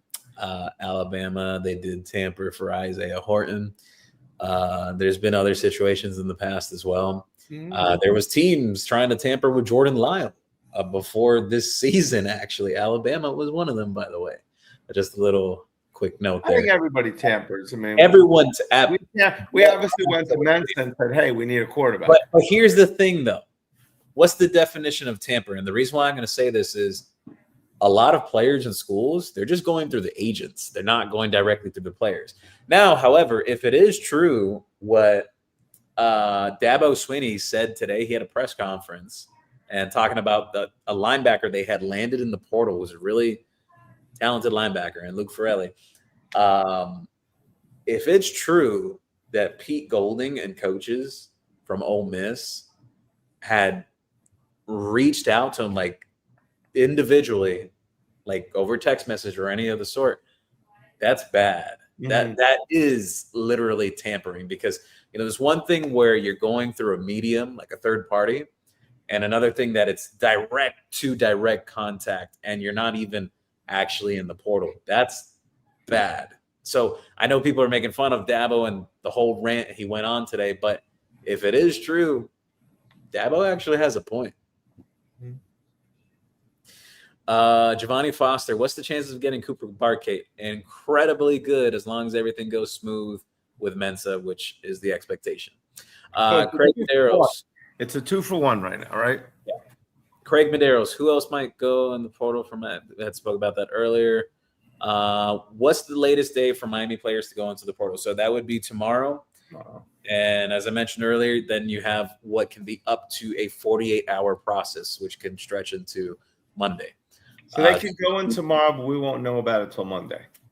Yeah, some you could potentially not know until Monday. I'm playing. This is just Miami and Indiana, correct? Yes. And there's nobody we want from them. No one else. Soulful Spirit, we're going to find out sooner than later. Okay, Vegas Kane. Miami has blown too many national championship games. 4-4. They should have won. This is the third toughest championship loss to swallow behind 2003 Fiesta and 1987 Fiesta. I think that 86 team is much worse than that loss, though. I mean, because you're talking about Alonzo Highsmith was running up and down the field on Penn State in that game, and it's 5 picks. I think it's worse than this one. Yes. We dominated that game, and we were heavy favorites. Evan Fried reposted the stream. Thank you for stopping by, Evan. Giovanni Foster, tight end play, you got to step up this year. I agree. Any progress on tight end Owen Ruskovich and Jackson Carver? So I know Jackson Carver was recovering from an injury this year. Owen Ruskovich ended up becoming a scholarship player before the season. He had some moments during the offseason, but we never saw him, though. So I think that's the testament. Carver's still with us? Yes, he is, at least to this point. And he was recovering from injury this year. Okay. He had a torn ACL, from what I understand. And then on Ruskovich, had earned the scholarship during the offseason. He had some moments during the offseason, too, and then never really saw him. And I think that's just a testament to the talent that Luka Gilbert is, because both of those guys, they're like 6'7", 6'8", really big guys. Luka Gilbert? Yeah, Luka Gilbert could really move for a kid that's 6'8". Awesome. We need that. Vegas Kane 405. Evan Fry, bring home Coach Pata for tight end. Yes, so Coach Pata is at FIU right now. He knows exactly what Mario and Alex Mirabal want up front in terms of like the blocking, like the whole philosophy that they do up front. I don't know how much tight ends Pata has coached in the past. I can't really confirm on that, but I do think it's an intriguing one with a lot of chemistry there. Vegas came. Dawson doesn't seem to call plays to the tight end often enough. Arroyo should have gotten more balls thrown his way, in my honest opinion. Slot receiver seems like the favorite receiver in Dawson's offense. Yes, that's very true. If you look at the sticking theme throughout Dawson's offenses in terms of the slot and having the amount of production they do. However, in terms of tight end, I think people kind of saw it with the play this year too from that group. Elijah Lofton had some bad moments, had some good moments. He was very up and down this year. I know he was dealing with an injury early on in the season, and then he got hurt again late in the playoff. Like I said, they have talent in the room, especially with guys they've added and guys returning. However, if they can't figure it out between that group, then there's a problem. Also, I don't think anyone would have been comfortable with the tight ends being used as much as Arroyo was the previous year with the group that they had this year. It wasn't there. Evan Fried, offensive line. Howard Stern. A Bella danger to the portal. Oh, my God. Evan Fried. Here's his prediction. Matt McCoy, Sampson, Ryan Rodriguez, Jamal Merriweather, Cantwell. That's right. I like your prediction, but I'm going to go outside the box, and I'm going to say Max Buchanan is the other guard along with Samson Okunlola. Okay. Giovanni Foster. Booker Pickett should have a huge role next year. He'll be in the rotation. I don't know about a huge role, though. Juan Manuel. Gio, why not take Kinsler back if he is the best OL in the portal? He's one of the best available right now. He basically had left because he wanted a larger role. He's been at Miami for 3 years. He was backup for most of that. He was the backup to Francis, actually. He's garnering a lot of interest, too. Auburn, for example, Texas A&M. There's a couple of programs interested there, but I don't know. Is he going to start at those places if he's not going to start with us? He has talent. Look, I'll put it this way. I don't know for sure if he would. Well, not even I don't know for sure. I don't think he would start for Miami at tackle this year. Mm-hmm. I think if Kinsler were to find his way somehow onto a starting lineup at Miami, I think it would have to be on the interior based on what Miami has coming in and some of their plans going forward. And he was the backup to Francis last year, right? Yes. Which means that we're deep. That means obviously that position has been taken by somebody else.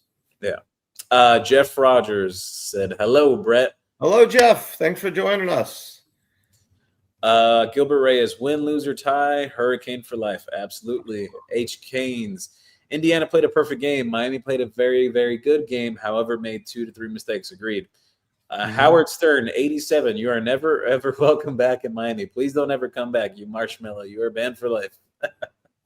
That's cruel. Canes, it was that close. Carlos Montilla from X. Do you expect to receive any starter jackets soon, Brett?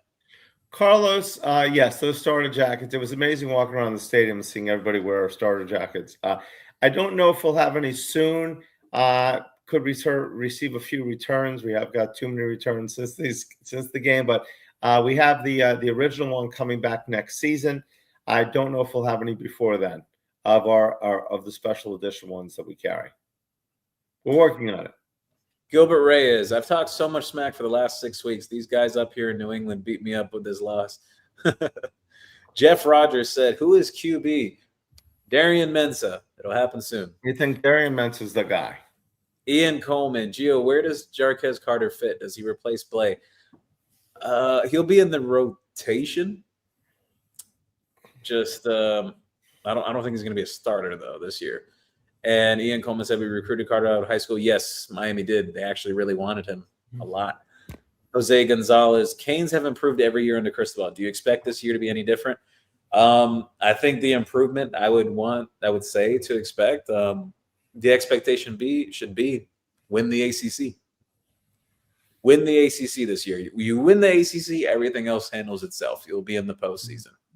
I mean, obviously, the only way to go further than we did this year is to win the national championship, which the Hurricanes have done very well. When they lost national champions, they came back and won. In 86, that game, the Fiesta Bowl, the 87 Fiesta Bowl, we came back and won in 87. 88, we lost the big game. Steve Walsh his only loss when Cleveland Gary didn't fumble against Notre Dame. We should have beat that. We came back and won in 89. 90, I forgot exactly what happened. We won on 91. So when we lose in championship games, we have good. The history has shown we come back. Juan Manuel, hey, it's Miss Hudson and Big Bill up here in Chapel Hill. Big Bill asks, is 87 out of eligibility, right? Big Bill says hazing shouldn't be a thing of the past, should be a thing of the past. However, crabs in the pants would fix 87.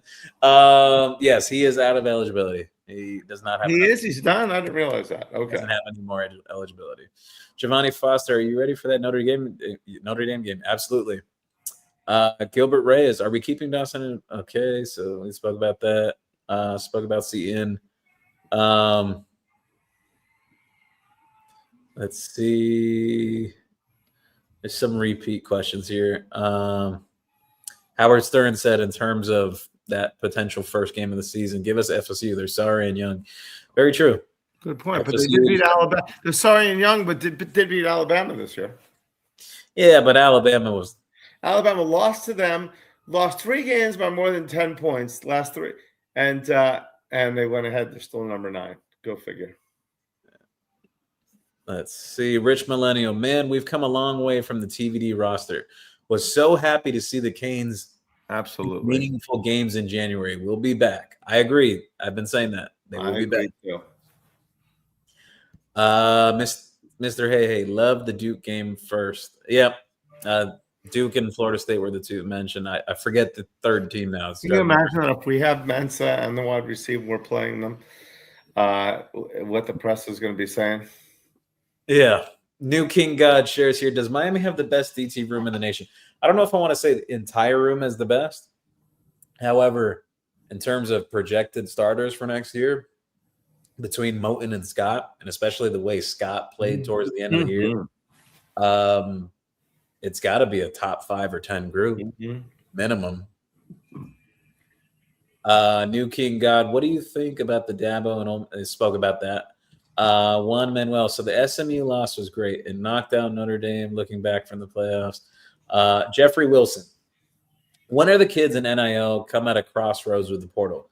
Some kids enter the portal aiming at getting a bigger check, but have no school to go to. You're very right on that, Jeff.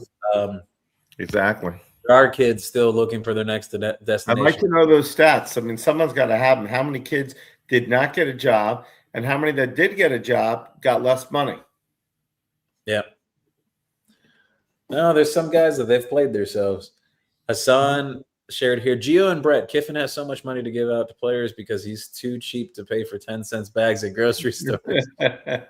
Vegas Kane, doesn't LSU have over 40 portal transfers? Yes, they have a lot of transfers. The chemistry could be awful, but it's loaded with talent. Yes. Correct. Yeah. I think it'll be interesting to watch LSU this year. Nothing better. I think the one thing besides rooting for Miami, we're going to be rooting, and most people are going to be rooting against not only Mississippi fans, but I think most fans around the country will be rooting for LSU to fail. Mr. Jake asked about Max. I spoke about Max Buchanan already. 5 rings. I think Lane is going to crash and burn at LSU. It seems like a good fit. We'll see. People did call me crazy though, because so many people were so sure that Lane was going to go to UF, and I said if that LSU job opens up, I said it on here. I've said it on the spaces. I said if that LSU job opens up, he will go running to LSU before he goes to Florida. But bigger than that, Gio. The Florida boosters are freaking nuts, Brett. They're Yeah. crazy. They expect national championships within 2 or 3 years. They're insane. But so does LSU for that matter. Yeah, but they gave Brian Kelly more time. But the funniest thing is, if you rewind it a little bit, after SMU, after Louisville, everybody's saying we should have taken Lane. After what's it called? Last year, everyone's saying I told you we should have taken Lane. The year I told you we should have taken Lane. I wonder if those people feel at all the same way, because Lane would have definitely left here in a heartbeat, obviously. Okay, to go to LSU. I know we're not Mississippi, but we're not LSU either, with their big alumni and everything they could do. So I don't think Lane stays here. And right now, Mario has shown that he's doing the job. What's your thoughts on that? Yeah. I think Miami's totally fine with Mario, and at the end of the day, we'll see what happens with Lane at LSU. I said it that he would go there when people were talking about Florida, but um, I don't know if they're going to have much success the first year. I think it's very much a wild card. Like, is all that going to mesh together or not? All the transfer guys. I mean, Miami tried that the first year and it was a crash and burn. Mississippi quarterback goes to the NFL this year, right? Huh?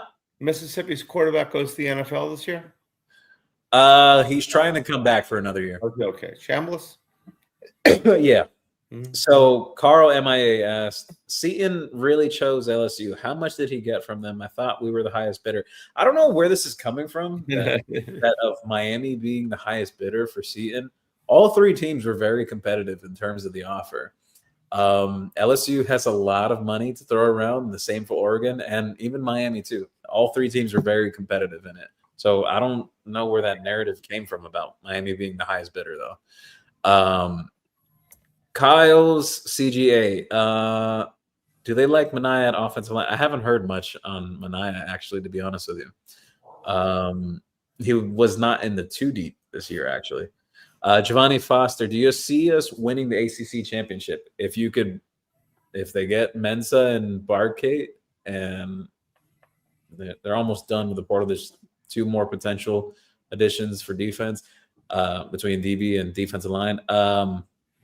Yeah, I think they should win the ACC. I said it earlier, actually. That should be the objective. You win the ACC, everything else handles itself. You very likely get a bye week if you win the ACC. You'll also you'll be in the playoff if you win the ACC. You're guaranteed it, actually. So, yes, the objective should be win the ACC outright this season. And by the way, you're going to have the quarterback and the receiver that did it this year, actually, Darian Mensa and Cooper Barkate. So, yeah. Now we're going to get Mensa, but let's just say something went crazily wrong. There is our quarterbacks nickel and let's not even talk about that. I think we're going to get him, no doubt. I think no doubt we're going to get him. No one at Miami from administration level on down has the thought process that Mensa doesn't end up here. Yeah, the bottom line is, Brett, too, is he's not an employee of the institution. None of these student athletes are employees. So you can't force a kid to say, no, you have to stay here or whatever.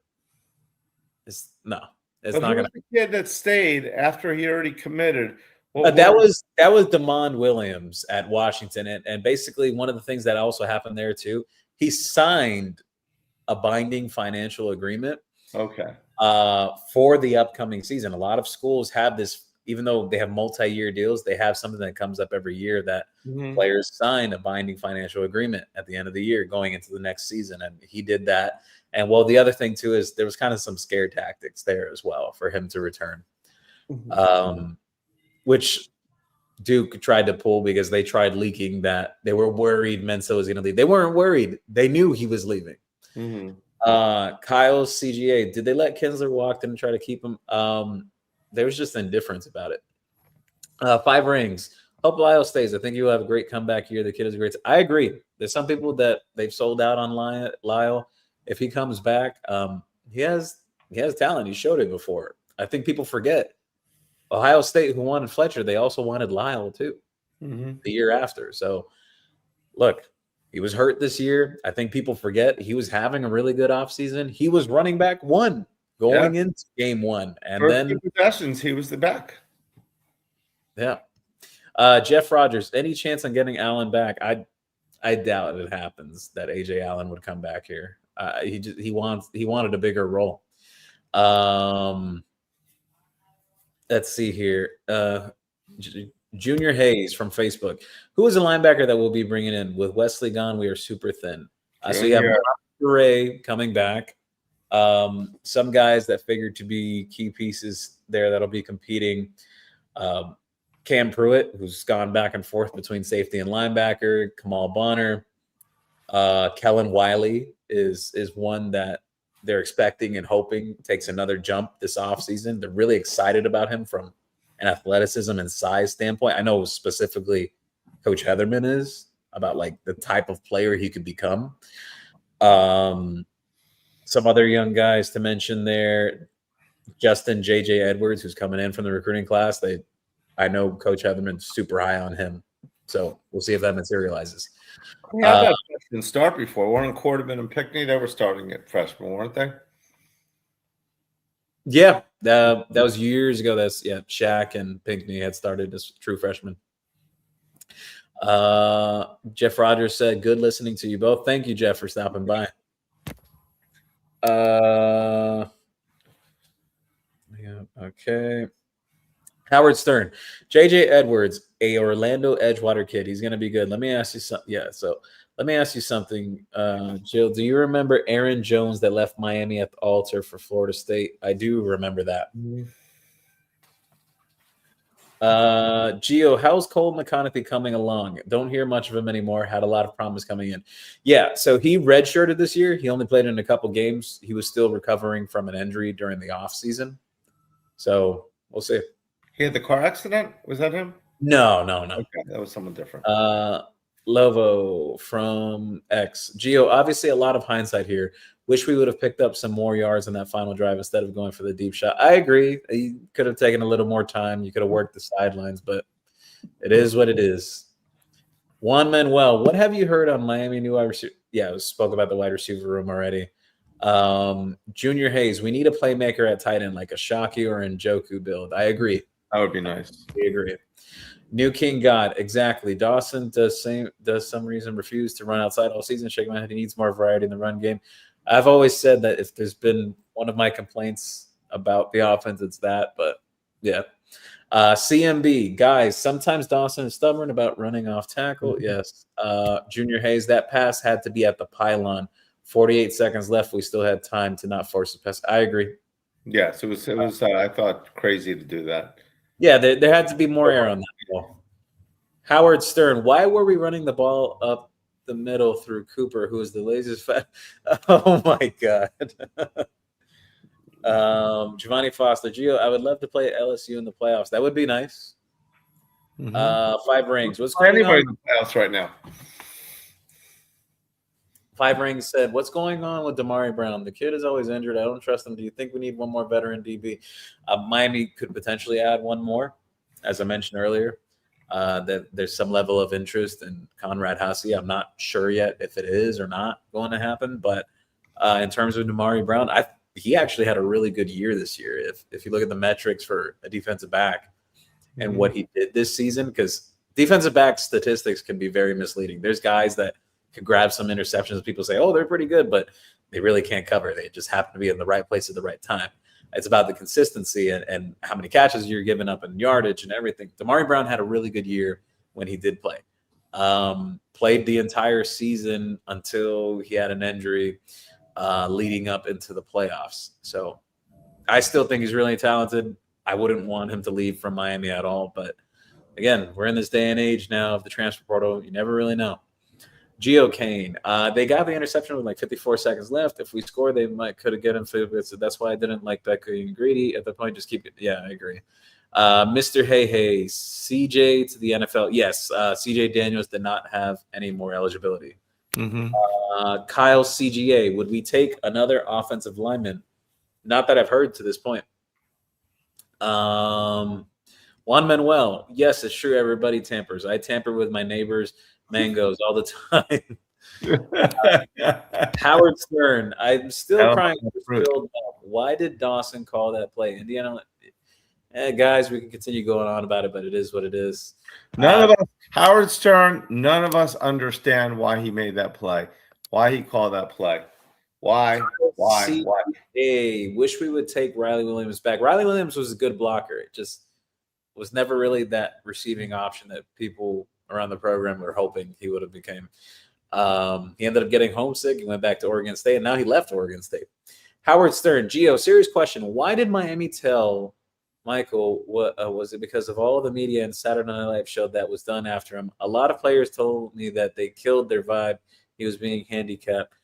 Yeah, previous coaches didn't want guys like that around the program. Mario's had much more of an open door policy for former players to drop by or be at the games. Absolutely.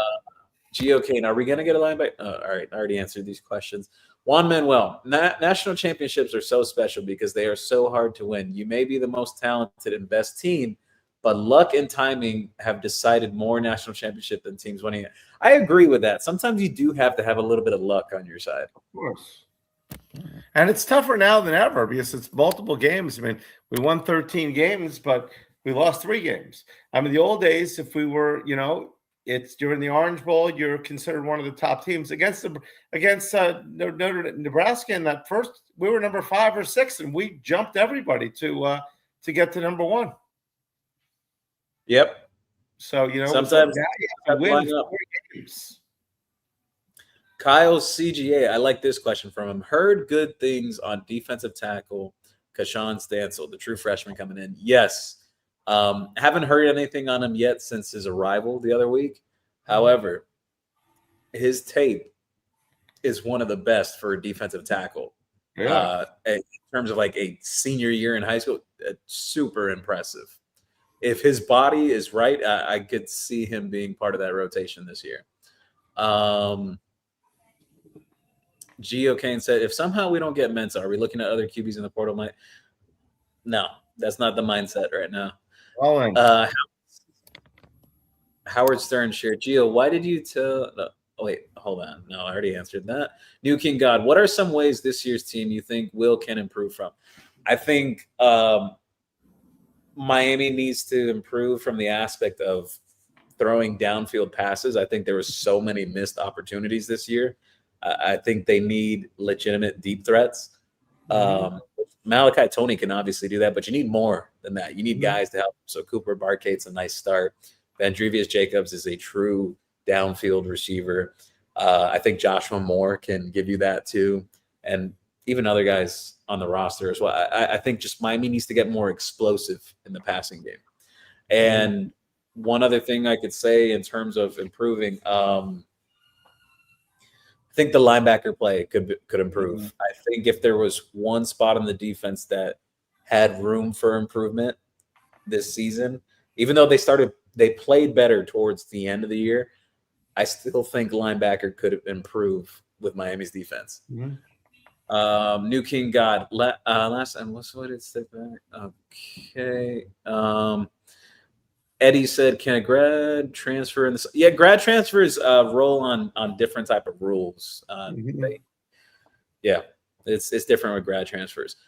Fresh 3542, we don't have a left tackle. Howard Stern, Wiley's got a lot of hype from last year's linebacker class. What's his deal? Are you ready? Like I mentioned earlier, they're optimistic and about what he could be. And this year was sort of a learning year for him. He played a lot of special teams and everything. I think people forget this in some of these recruiting classes. We've seen this year over year. There's guys that maybe they don't make the biggest impact as a true freshman, but the very next year they take a big jump. There's so many guys in Miami history and other teams too. Is you never heard about them the year before, and all of a sudden they're dominating on the team. Look at Marquise Lightfoot and Armando Blunt this year. They didn't play a whole lot last year as freshmen. They did this past season, and they stepped up to the plate. And very likely they're going to be even better next year. The offensive linemen are going to be. It's just the guys we lost. Luckily, they were mostly not injured, so we didn't see a lot of these guys. I don't even want to read this comment, but oh my God. Wow. Howard Stern, you are quite the character. Exactly. He's taking over for Juan Manuel on that one. All right. Mr. Hey, why is CJ Daniels entering the draft? Who's got he doesn't have any more eligibility. Michigan Kane, I just bought some shit from Canes. All right, Michigan Kane, we appreciate it. That's quite a product to buy from the store. Yeah, thank you so much for your support, Michigan Kane. Eddie, can a grad transfer come in the summer? Xavier Lucas kind of proved this even last year too. The transfer portal is just really a formality at the end of the day. Yeah, it's true. Jeffrey Wilson, which player, portal or freshman, looks to have a potential bigger role that people are going to expect? I think guys that Good you could question. see having a bigger role next year, like in terms of younger players or guys that are coming in, like I'd say like a Joshua Moore, Gerard Pringle. Obviously, the fact that they had him come back, they're not going to have him come back and just shelf him. Yeah, I think Luka Gilbert is one that especially comes to mind. Max Buchanan is one that I'm keeping an eye on. And then defensively, Hayden Lowe, most definitely. He's going to be, I think he's going to be a big time player for Miami next year. Mohamed Toure, has he played well for us? But did he play as well as he played in his previous stop before he was in? Throughout the season, no, but it seemed like he started picking up steam, especially as Miami got in the postseason. I think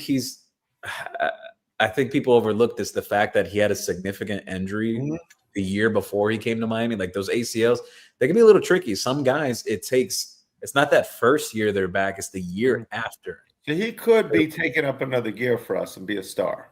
Yeah. Howard Stern said Lane Kiffin is better when he's getting out of rehab. Gio Kane, so glad we didn't get Lane. Mario's a Miami Hurricane for life. This is his dream job. Don't have to worry about Mario leaving unless this school gets rid of him. Yeah, I think the only way you see Mario Cristobal ever not at Miami is one, he's 6 feet under when he's old and gray many years from now. Two, if the game somehow happens to pass him by and it just doesn't work out anymore. Good point. And there's no three. Mario's here for the long haul. And I know rumors came out because Brian Baldinger had put out something on the radio the other day saying that, that the Steelers are interested in Cristobal. Yeah, even if the Steelers were interested in Mario Cristobal has no desire to coach in the NFL. So that's a nothing burger at the end of the day. Apollo Sayer, 1619. Lane loved living in South Florida. He loves boating. Yes, he did. He really enjoyed living here. MB, I hated losing Emory Williams. That young man was loyal, and I truly hope he does great things at his next stop. He's a really good kid. He's a very good kid. That Florida State, he beat Clemson, and that Florida State game, he gave his heart. I mean, we could have possibly pulled that game off. Yeah. Tyler Van Dyke came in that game and threw the interception, right? Yeah. It was very fitting. Howard Stern. Hopefully the high school coaches in the African-American community likes Mario now. He did everything he could. Let's just say good thing Teddy is not at Northwestern no more. 5 rings. Do the Canes have enough depth on the defensive line this season? Is at least 30 to 16 games if you want to win? Yes, they do. Yeah. They have the depth, and they're going to potentially add another.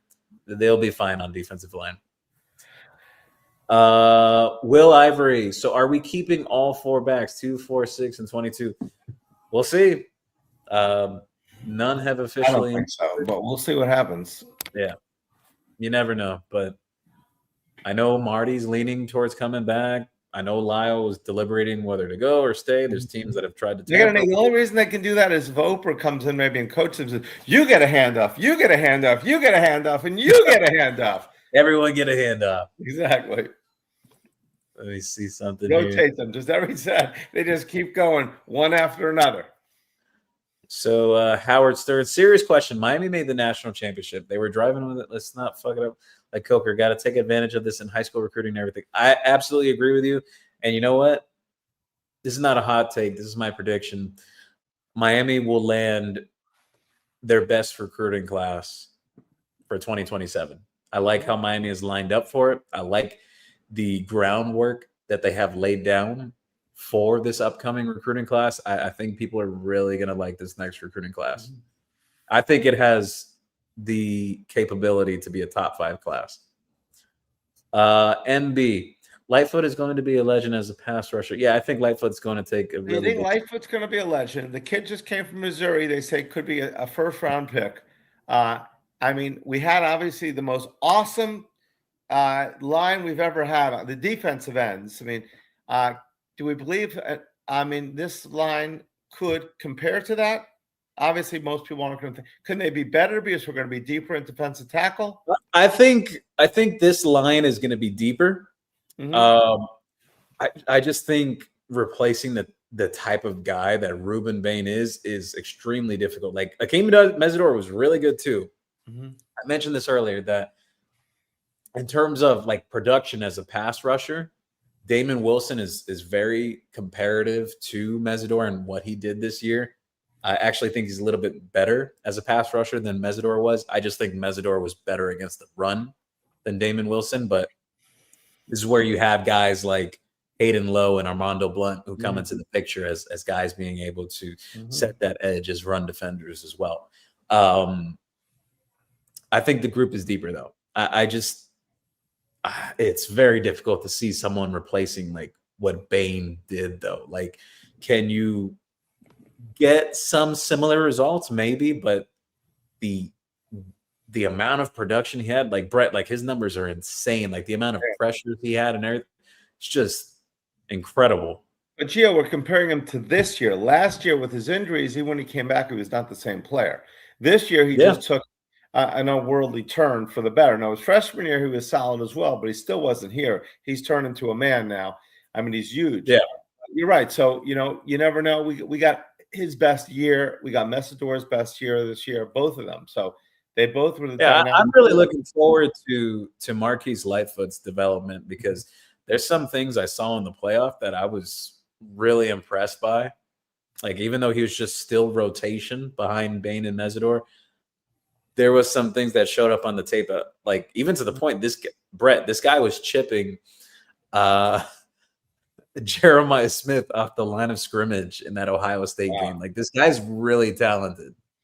Now, how much credit do we give Jason Taylor for all these great defensive ends? A lot of credit. And Damian Lewis should get so much credit for the way that Ahmad Moten and Justin Scott continue to improve throughout the year. Like, Miami's in a great spot with their defensive line. I think our defensive line is going to be unstoppable this year, just like it was last year. And who knows? There were times we didn't get to the quarterback last year for whatever reason. Maybe we will this year. Yep. We're bringing in GPA, guys. Andrew Rules just joined. Who do we get today in the party? They got Jamal Merriweather today, offensive lineman from Georgia. 6'7", 305, has played over 13 games for the Bulldogs, can play guard and tackle. MB said, we got a good pass rusher from Missouri today. That was yesterday, actually, but yeah. Well, he officially signed today. Hassan, Gio, Steve Wilfong was talking Miami, and he was saying the 2027 class could be the best. I just said it, yeah. With Matthews, Lanier, and Amir Sears, yes, there's potentially a chance that guys like Amir Sears and Bryson Wright could possibly reclass to 2027, both 5 stars in 2028. They believe he will reclassify, and Miami has a great shot for other top players. They absolutely do. I think a guy that people need to keep an eye on is Zyron Forstall from IMG Academy. He's a 5-star pass rusher. I know the family really enjoyed his visit when he came down this season, and Miami's not out of it at all with DJ Jacobs. There's still been a lot of communication between him and Miami, despite the shocking commitment to Ohio State. Let's see here. Johnny Jackson, the Emperor. Will Miami get Kennedy Brown out of Houston, Texas? Not sure who that is. Are we in the market for another DT, the kid from Nebraska? Yes, Willie. Yes, I had to answer that. Keanu Davis. As long as everything clears medically there. Howard Stern, Elvis Dumerville, and Antonio Bryant, who was originally from Coral Gables to recruit cover, effed up on. There's a couple more. Can't do that. I agree with you. Those were some really back recruitments back then. Let's see. Howard Stern said, Gio, do you think we got the curse of the sharp? So ironic he intercepts the football, and his uncle was the one who got called for the pass interference. You know about that, Brett? No, I didn't realize that. So the story goes that Glenn Sharp, when he was a true freshman at Miami, that national championship game, Fiesta Bowl, he was the one they called the pass interference on. So his nephew was Jamari Sharp, who picked off the last pass. Oh, really? I did. I did not know. I heard something and I thought, But yeah, I didn't know it was the exact combination there. That's scary. Crazy how things come full circle. That does come full circle. That the Sharp family didn't obviously, it wasn't Glenn Sharp's fault for that because he didn't have an interference. But guy did make a good play. Sharp did make a good play on that ball. I mean, he went up high to grab it, I thought, on Beck's throw. CanesWear offensive special teams lost. Yeah, we spoke about the game. The better team doesn't always win the championship. Yeah, I think Miami was more talented. You could see all that. these people that said, you know what, but Indiana was the better team. Where was Indiana the better team? I did not see Indiana being the better team. They made the fourth down plays. Execution, yeah. Execution, maybe, in certain things. They made the fourth down plays when they had to. But still, we kept coming back and coming back and coming back. We just made more mistakes. One man championship games, mistakes. Juan Manuel shared here. Gio and Brett, hope you guys don't go away. The show should go on. There's so much about the 2025 season, portal edition, and nutrition. Don't worry, show's not going anywhere. There will actually be more pretty soon too. Just stay tuned. Howard Stern, the experience the players got throughout these playoffs, even the extra practices for the young guys, will make a substantial difference in the long run. Absolutely. I thought that was great. Seeing Cantwell, all those guys go in there with that is such a great experience. For years, we couldn't even get experience of a bowl game. Now, the biggest thing of that too, Brett, they get to see what the culture is like when these like big time players are still here. Like they get to see it up front and close. It's not just one bowl game, even if you're playing for the championship. They got to go to Texas, they got to go to Texas A&M, some of these guys. They got to go to, the Cotton Bowl against Ohio State, the Fiesta against – this was just an ultimate experience for these guys. Yeah. Lovo says, it looks like we're retaining all our staff, correct? The tight end coach left, which may be a win as our tight ends have been nowhere near the caliber we usually put on the field. Absolutely. But have not heard of other staff potentially departing. I haven't heard anything else on anyone. I know there's been rumors about Dawson, but nothing that I haven't heard anything about that from someone that would have it on concrete evidence. Well, you mentioned before, Gio, about the GA possibly doing a lot with the special teams. It's always been three parts of the game. The offense, who has its own coordinator and has everything else, has a coach for each position. The defense, who has its own coordinator and a position coach. And then the special teams, which is 30% of the game, they say. So why don't you get a great coach to coach the special teams? Why are we just leaving it to just, whoever wants the special teams? Let's get somebody great. You see that in the NFL too. A great special team coach produces results. Yeah, I don't think it's so much on coaching, though, the special teams miscues. I think it's just execution. But if a coach is telling them, and you remember the Virginia Tech coach, Frank, what was his name? Frank used to block punts all the time. We used to block punts all the time. I mean, but you don't see that anymore. It's like we're not doing the things that we used to do or other teams are successful do. So I think a great coach, like a rebounder, Dennis Rodman, a great rebounder. It wasn't the tallest guy, but you want to rebound, you're going to get it. You teach these guys, hey, this is the way we're going to go block kicks. This is the way we're going to go ahead and down the ball. This is the way we're going to return. I just think they should spend more time. Maybe they do. I just think it's a forgotten position and not enough people pay attention to it. I agree with you on the aspect of trying to block punts. Yeah, I do think that's an element that's missing. I agree. Block punts, block field goals, returns. It's like, nobody can control missed field goals. They're going to happen. I mean, hit the pole or something like that. It's just, you can't control that. That's not a coach. A coach can't coach a guy to make the field goal, but he can on the punts. It's catching the ball inside the 5-yard line. It's downing the ball. It's maybe kicking for the corner. I mean, they do things differently now. It's like, okay, we see this guy running to the right. Let's make sure that we're down back here. Let's make sure we know where our punter goes. He takes an extra step. Make sure we block him off. Let's seal him off. So I just think someone that specializes, obviously better than we have, I think would be better. Nothing against the guy we have. I have no idea who it is. Ralph shares here. Is Judd Anderson going to stay, you think? Yeah, from what I understand, he is expected to stay. Juan Manuel shared, what do you think of Ashari Charles and Booker Pickett as pass rushers? I know they're super excited about Ashari Charles. He had a really good senior year with Venice same high school that Damon Wilson came from, actually. And he had a tremendous week at the Navy All-American Bowl as well. So I believe, yeah, he already arrived on campus, actually. He's already here. So we'll see how it goes in spring. Fresh 35-42. Eno Eta, Michigan defensive tackle in the portal. Yes, Miami actually recruited him out of high school. He was like very close with Akeem Pong, a former defensive lineman Miami had that was like a project type. Collins, Akeem Pong. They were both very close. Will Ivory shares, please reserve a starter jacket in 3XL. We may have a 3XL and starter jacket. Ivory, send me an email if you can, or any of the social medias, just to hit me up on Twitter or anywhere else, or X, I should say. Or so just remind me, and I will look for that tomorrow. Let's see. Howard Stern said, Brett, I was at the store on Saturday, but you were just too busy, man. But I bought some jackets, bought some shirts. Awesome, Howard. I appreciate that. I think I was at the register a lot on and running all over the place on Saturday. But yes, anybody watch the show. I love when people come by and say, hey, I'm from the show. I mean, I may know you guys, and I just don't know your name on your screen name. So yeah, absolutely. Thank you so much for stopping by. Howard Stern shares here, Jeremiah Smith to the Dolphins after that coach they hired. They're definitely getting a top 3 pick. Howard Stern's not a fan of the new Dolphins. He's not a fan of Hanley. I don't know why. It's Halfley, whatever it is. But he did say they're drafting a quarterback every year. Juan Manuel, Paris and Wingo could be that downfield threat. I don't see why that role to go to deep would be so hard. Which guys would have roles or specialists in a certain area? We need that. Well, that's why they brought in a guy like Vandrevius Jacobs, and Joshua Moore is capable of doing some of that. Wingo as well.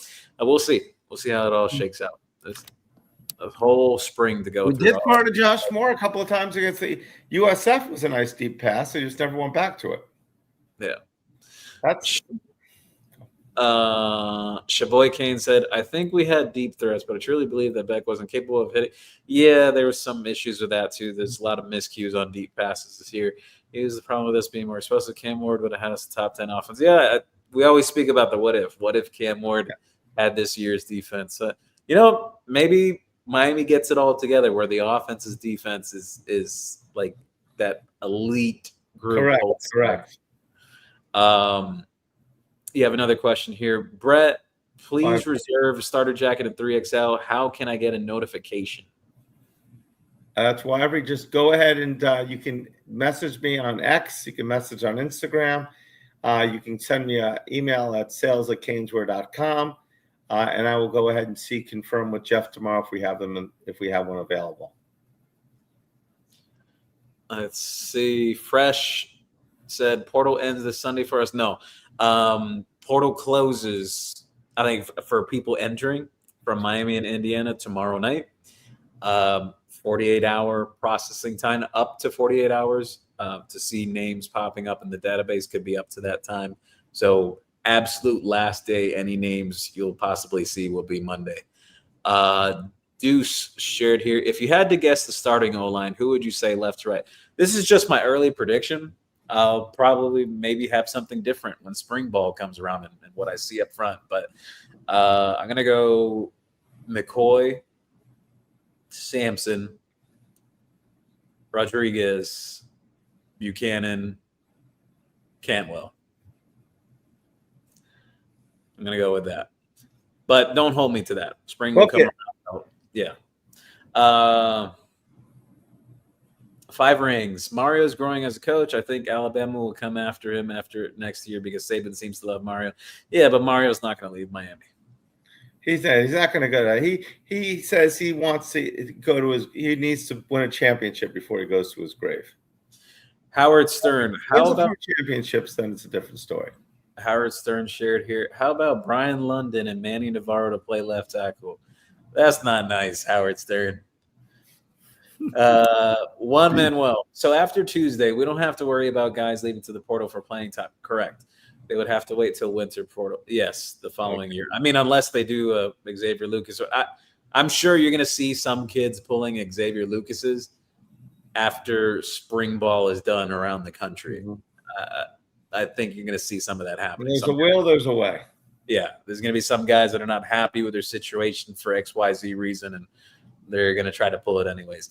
Lenoris Murray, you got to be a fool if you think Coach Mario is going to leave. Yeah, absolutely. I agree with you, Lenoris. 100%. We back. God bless Mario from X. Lightfoot's going to play some linebacker or stay at edge. He'll stay at edge. And how spoke about that.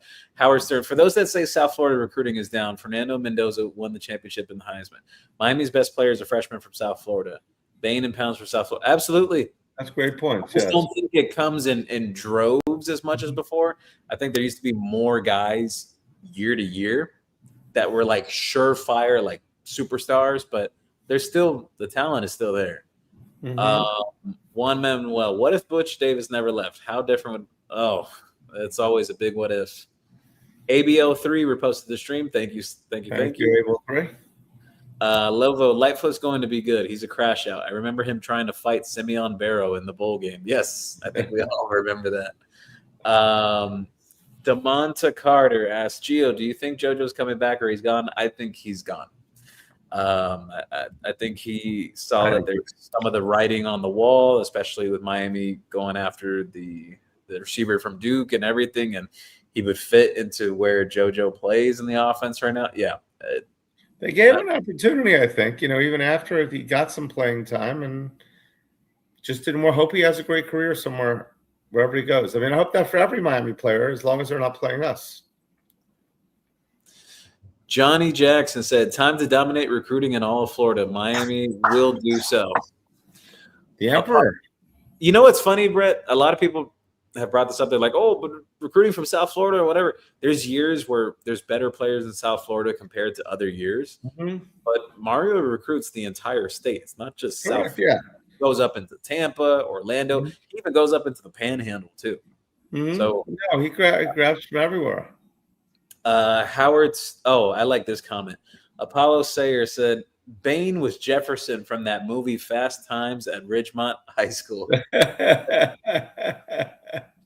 Howard Stern, Ahmad Moten has a good season next year, top 10. Yeah, I think he could definitely be a first rounder if he doubles it back up again this season. And a lot of people thought he would go in the draft this year, so we're quite happy that he came back. Amir Sears is really good. Nick Lanier is the best route runner I've seen in South Florida, I would say, in over 20 years. He reminds me of Calvin Ridley. I like that comparison for Nick Lanier. I think that Calvin Ridley comparison is pretty good. Juan Manuel said, Lightfoot is a 3-4 linebacker. He reminds me of Peter Boulware of FSU back in 1997. I don't see Lightfoot getting to 245. Wow, he blew up that running back trying to block him and still pressured Mendoza. Yes, there's some things he did during the playoff that was really eye-opening. AYS Sports Blake is now talking acting big now that they have recruited Cian. He was all over Miami playoff run. He's an LSU fan now. That's right. They were saying.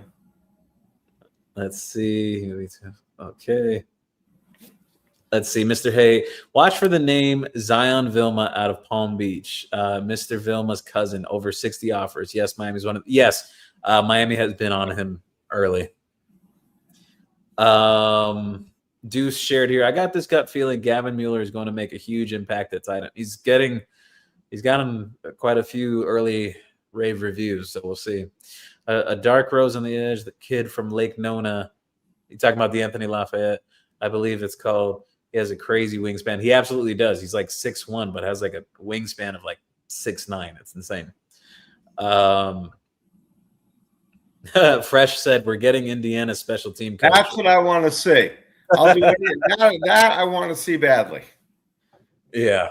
I don't think anyone would complain about that.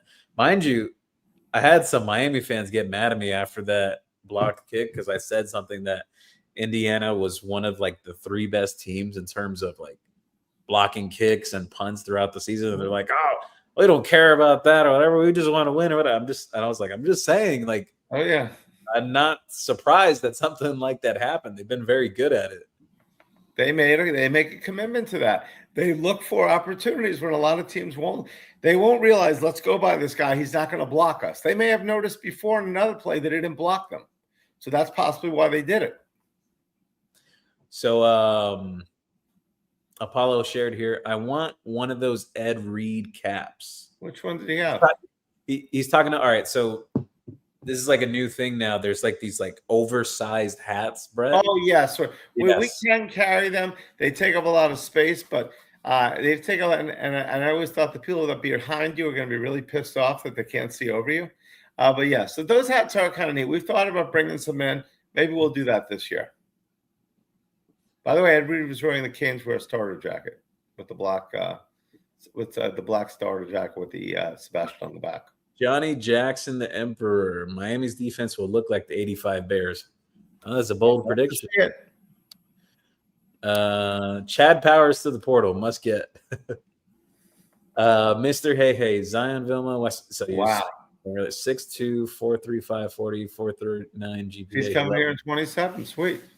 Yeah, Miami's been on him early. Juan Manuel.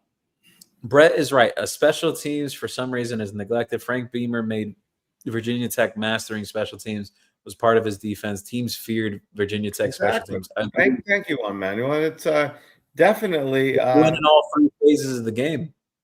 I was going to call him Frank Layton, who I think was the coach of what basketball team. But yeah, I just think you have to. I mean, it's such an important part of the game. Special teams. It doesn't make any sense not to be able to. Lanes, everything. Block punts are such a good turnaround. Fake punts. So Juan Manuel asked, Brett, do you have backup jacket? I think he's trying to say starter jacket. He's calling it backup jacket, though. And 2XL. Thank you. I don't know if we have any 2XLs. Amazingly, I was so nervous. We got the 5 champs one, and it had the champs down the sleeves, and it said 5-time champs. And I said to Jeff, we had to get 500 of these in right before the game, but everybody bought them, even though it was 5-time champs because it was cold, and I saw everybody at the stadium with them, and now they're good again. They're 5-time champs. But yes, I don't know if we have it. I don't know if we have the backup jacket yet in 2XL. I'll check inventory tomorrow, so the next show I'll know. I'll put some of them in my office. Deuce asked here, if everything works out with Mensa, will he have to enroll in some? No, there will be an exception made. Don't worry. Fight on Natties, as USC fan, he's back again. I like to think Becky. I think he's talking about Carson Beck. I knew he wouldn't let me down. He came through with that critical interception like I knew he would. Well, guess what, Mr. Fight On? USC hasn't even sniffed a playoff in a long time, not even playing in a national championship game. So you know what? You're more irrelevant than Miami now. Congratulations. Correct. Was the last one they won way back when with Reggie Bush? Yep. Okay, yeah. So it's speaking of that game, speaking of the Miami Texas game, I really thought that we were going to score like Texas came down on USC that game, and just didn't happen. Howard Stern said, "What is up with Luther Campbell? The man needs to stop hating, even in South Florida. They're tired of him. He sucks as a coach." I'm not going to say Ray sucks. Ray was actually pretty good. Yeah, I mean, Philip Dorsett stood up against him today and ripped and ripped him a little bit. Like former players, rarely do former players make comments. And Philip's family would come into the warehouse all the time. His family, amazing people. So it was interesting. Philip's a quiet person, and just to see him go at Luke like that, which is good because you know what? It's like 1 minute, you're ripping the coach if your guy's not playing.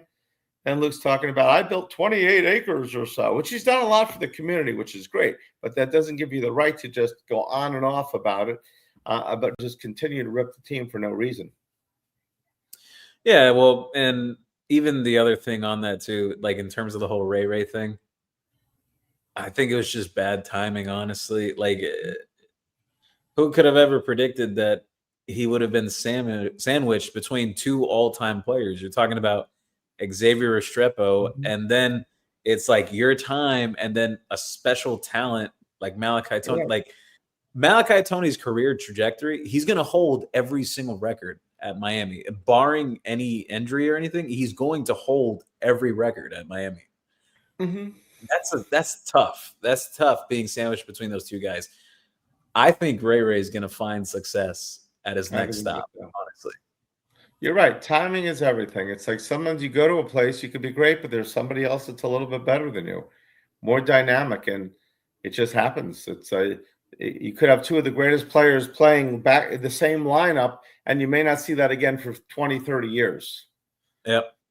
Howard Stern, Mendoza is going to have Haitian nightmares of Ruben Bain for life.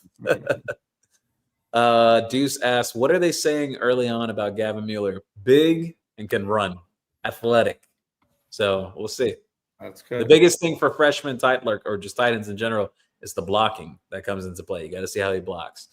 Howard Stern, Gio, what do you think of Davin Davidson? That's the recent offer, QB offer for Miami from Cardinal Mooney. He beat up on Chaminade Madonna in the state championship game.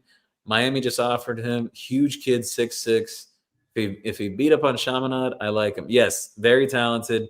He threw for Dawson just the other day. They offered him. Miami still hasn't. They don't have their quarterback yet for the 2027 class, so we'll see. He's definitely in consideration right now. They're going to do their due diligence and their homework on all these kids. Let's see, Johnny Jackson. I think Miami will make facility and coaching upgrades of the playoff money. Yeah, in terms of facility, yeah, that will come at some point. But the reality is, at the end of the day, I'm going to be honest. The arms race in college football now is not facilities anymore. These kids don't give a damn about the facilities now. All they care about is just getting paid.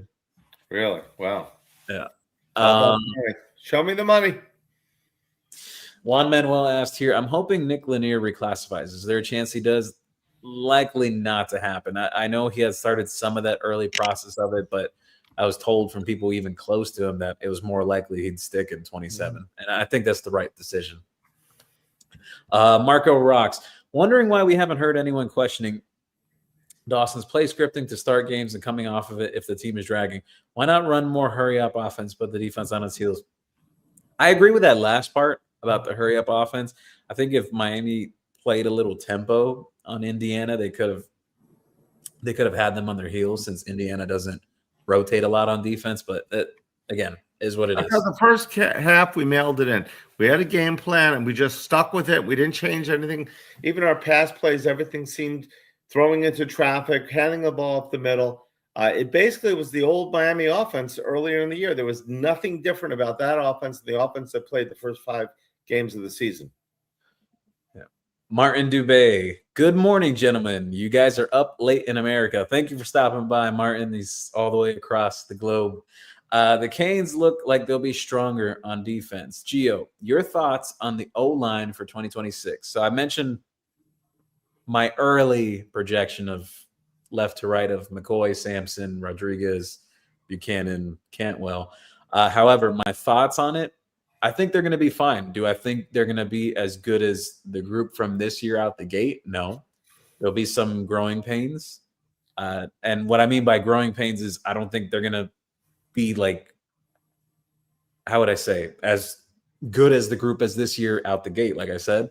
But I'm not concerned with it. It's Mario Cristobal and Alex Mirabal. They know how to identify offensive linemen. They know how to develop it. And before people say, oh, they're not developing, whatever, they helped develop Francis. They helped develop Markel Bell. Markel Bell did not look anything like this over a year ago. It's complete turnaround. Mm-hmm. And they developed Inez Cooper, too. Inez Cooper was like a 2-star guy he was like 6'5", 400-something pounds. They got him in shape and everything. You got to give him credit. You have to give him credit. And, yeah, and they developed Sampson, too. Look at how Sampson Okunlola played this year. And a lot of people were writing him off totally before this season. So I think Bell improved dramatically during the year, I thought. His first couple of games, people said, well, he's not playing the way he should.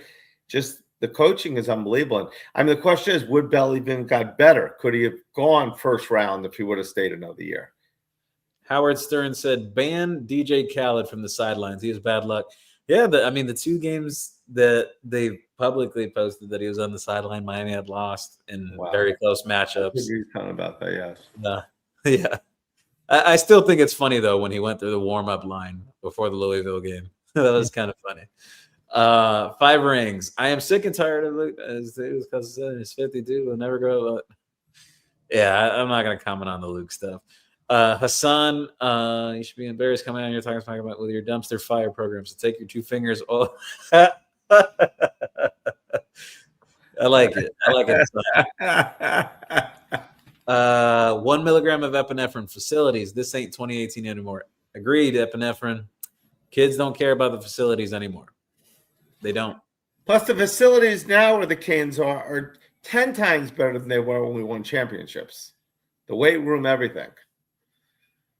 I love this comment from Martin Dubé. George Foreman, Joe Frazier, Ken Norton were all great boxers, but they lived at the same time as Muhammad Ali. Timing is everything. Absolutely agreed. I think just because Ray was sandwiched between two all-time players does not mean that he's a bad player himself. It's just the circumstance. Martin, you know your boxing. What about Ernie Shavers, Ron Lyle, and Jimmy Young? There's three others that lived at that time too. But that is a great point. There was a lot of great boxers at one time when boxing was in its heyday. I was a big fan in those days. Let's see. 1 milligram of epinephrine. I remember Dawson saying he doesn't even script any drives. Deuce with a great question. Last question. If you had to pick one incoming freshman on offense and then on defense to make an immediate impact, just a guess, who would you say? So Deuce thinks Gavin Mueller and J.J. Dunnigan, the safety. I'm going to go with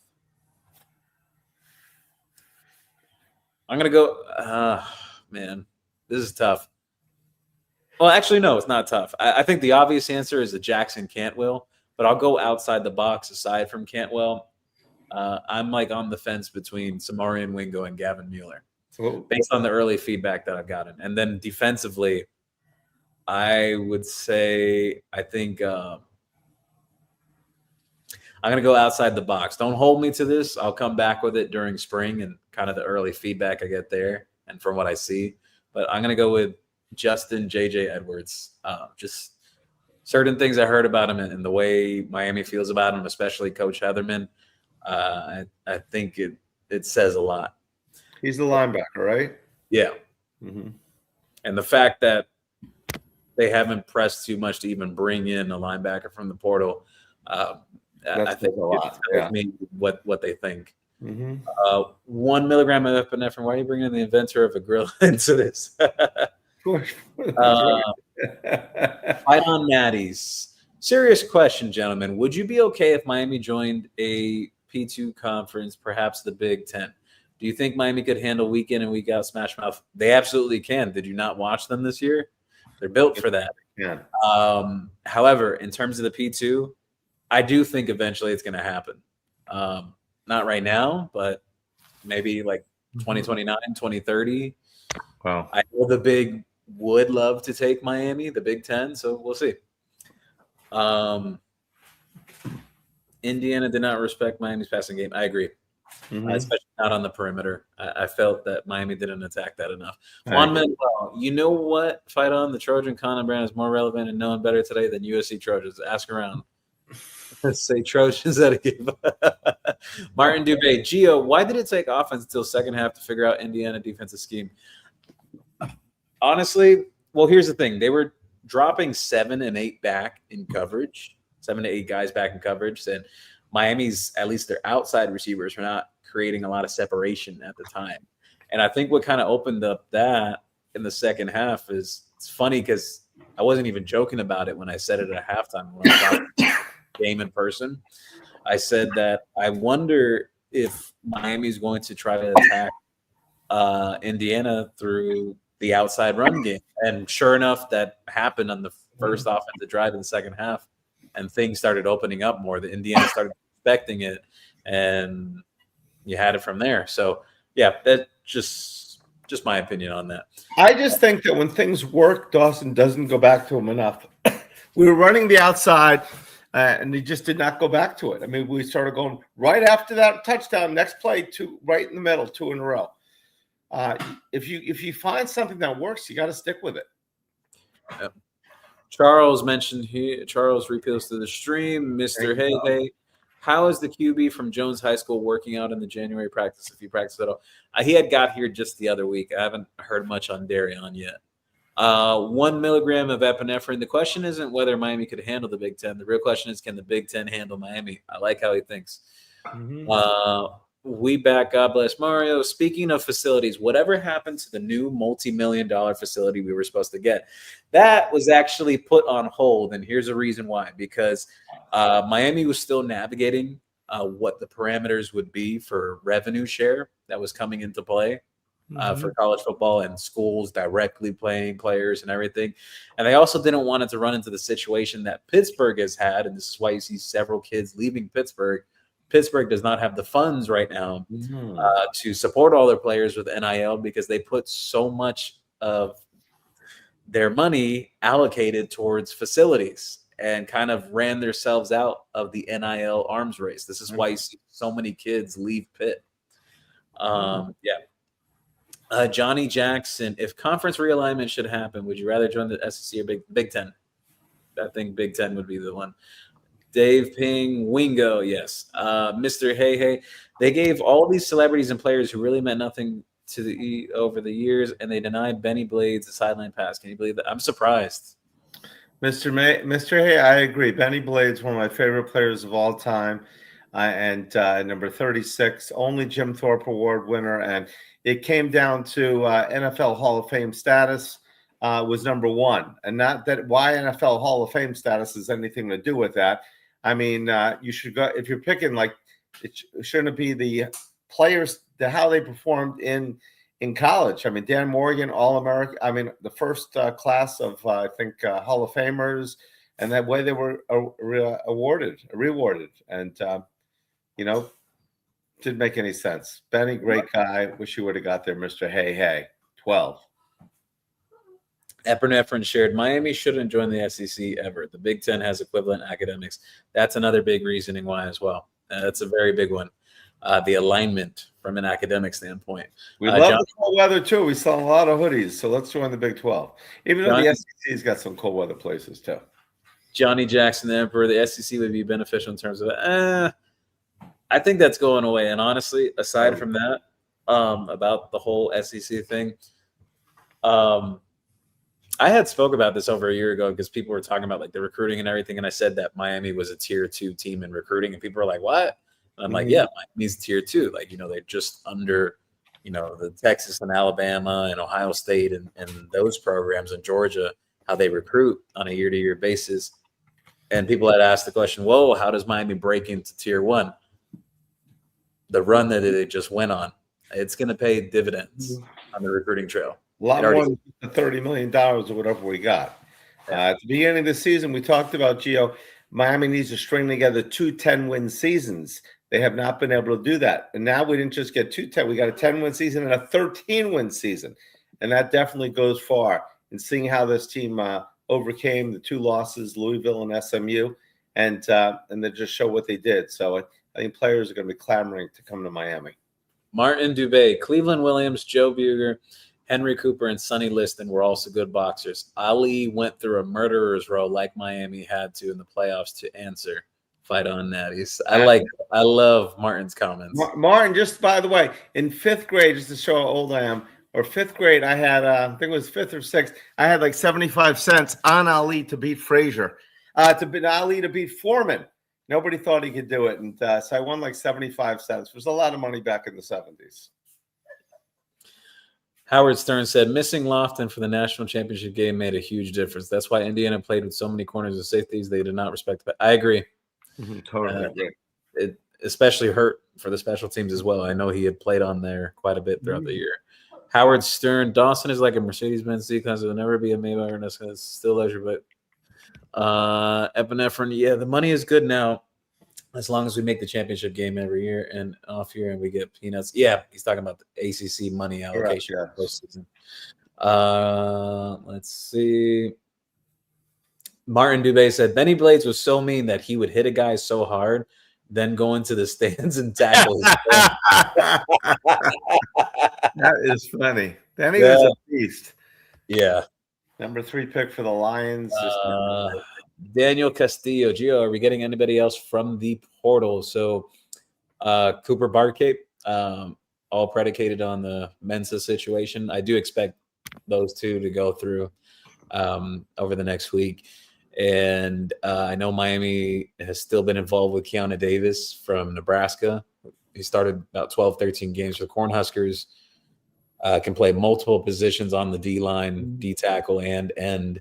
As long as everything clears medically there, I do think Miami will land him.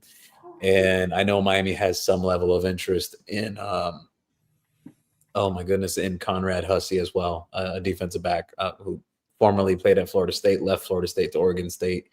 He has 2 years of eligibility, was coached by Jason Taylor at St. Thomas Aquinas a few years back.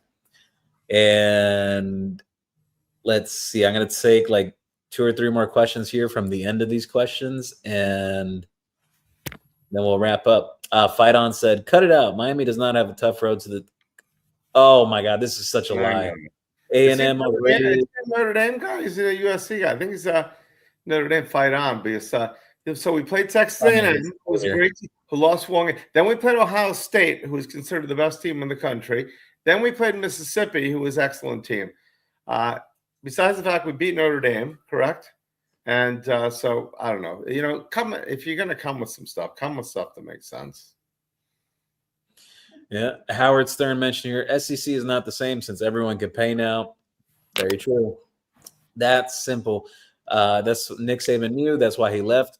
Funny thing about that, Brett, I said 2 years before Saban retired, I told people that I felt that Nick Saban was going to retire. They're like, what? Why would he retire? He's at the top of his game. Why would he retire now? And I said, he's not going to like this landscape.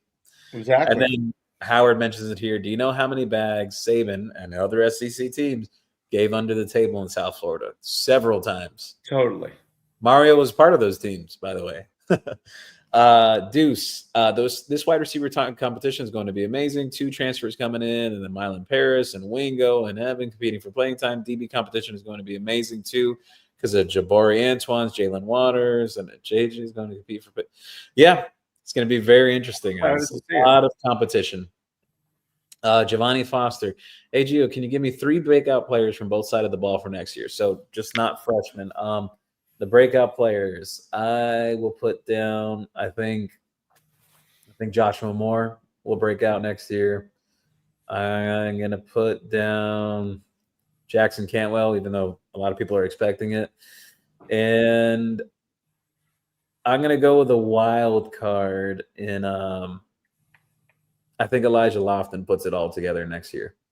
I think we're gonna see what people were hoping for this year. And Torrey's going to have a great year. I think Torrey's going to have a breakout year. I think one of the safeties, I think Fitzgerald is going to have even a better year. And I think Poiser is going to be solid. I think our secondary is going to be, even though we're losing those 2 key players in Scott and Thomas, which are both beasts, probably the 2 best guys in the secondary. I think we're going to have a lot of guys going to step up this year. Yeah, defensively, I'd say Hayden Lowe. I agree with you on Mohamed Touré. I think he could line himself up for a better year next year. I think he was just starting to get healthy and back to his normal self, to be honest. Mm-hmm. If you watch the playoffs, it looks very different than how it playing against Texas A&M to knock that ball loose. I mean, that could have got it. We could have lost. They were going to go. You know what's funny about that, Brett? I saw someone make a comment in a group chat I'm in. They're like, man, I think Mohamed Touré turned a couple screws right after that hit, because ever since then it's like a light turned on. Mm-hmm.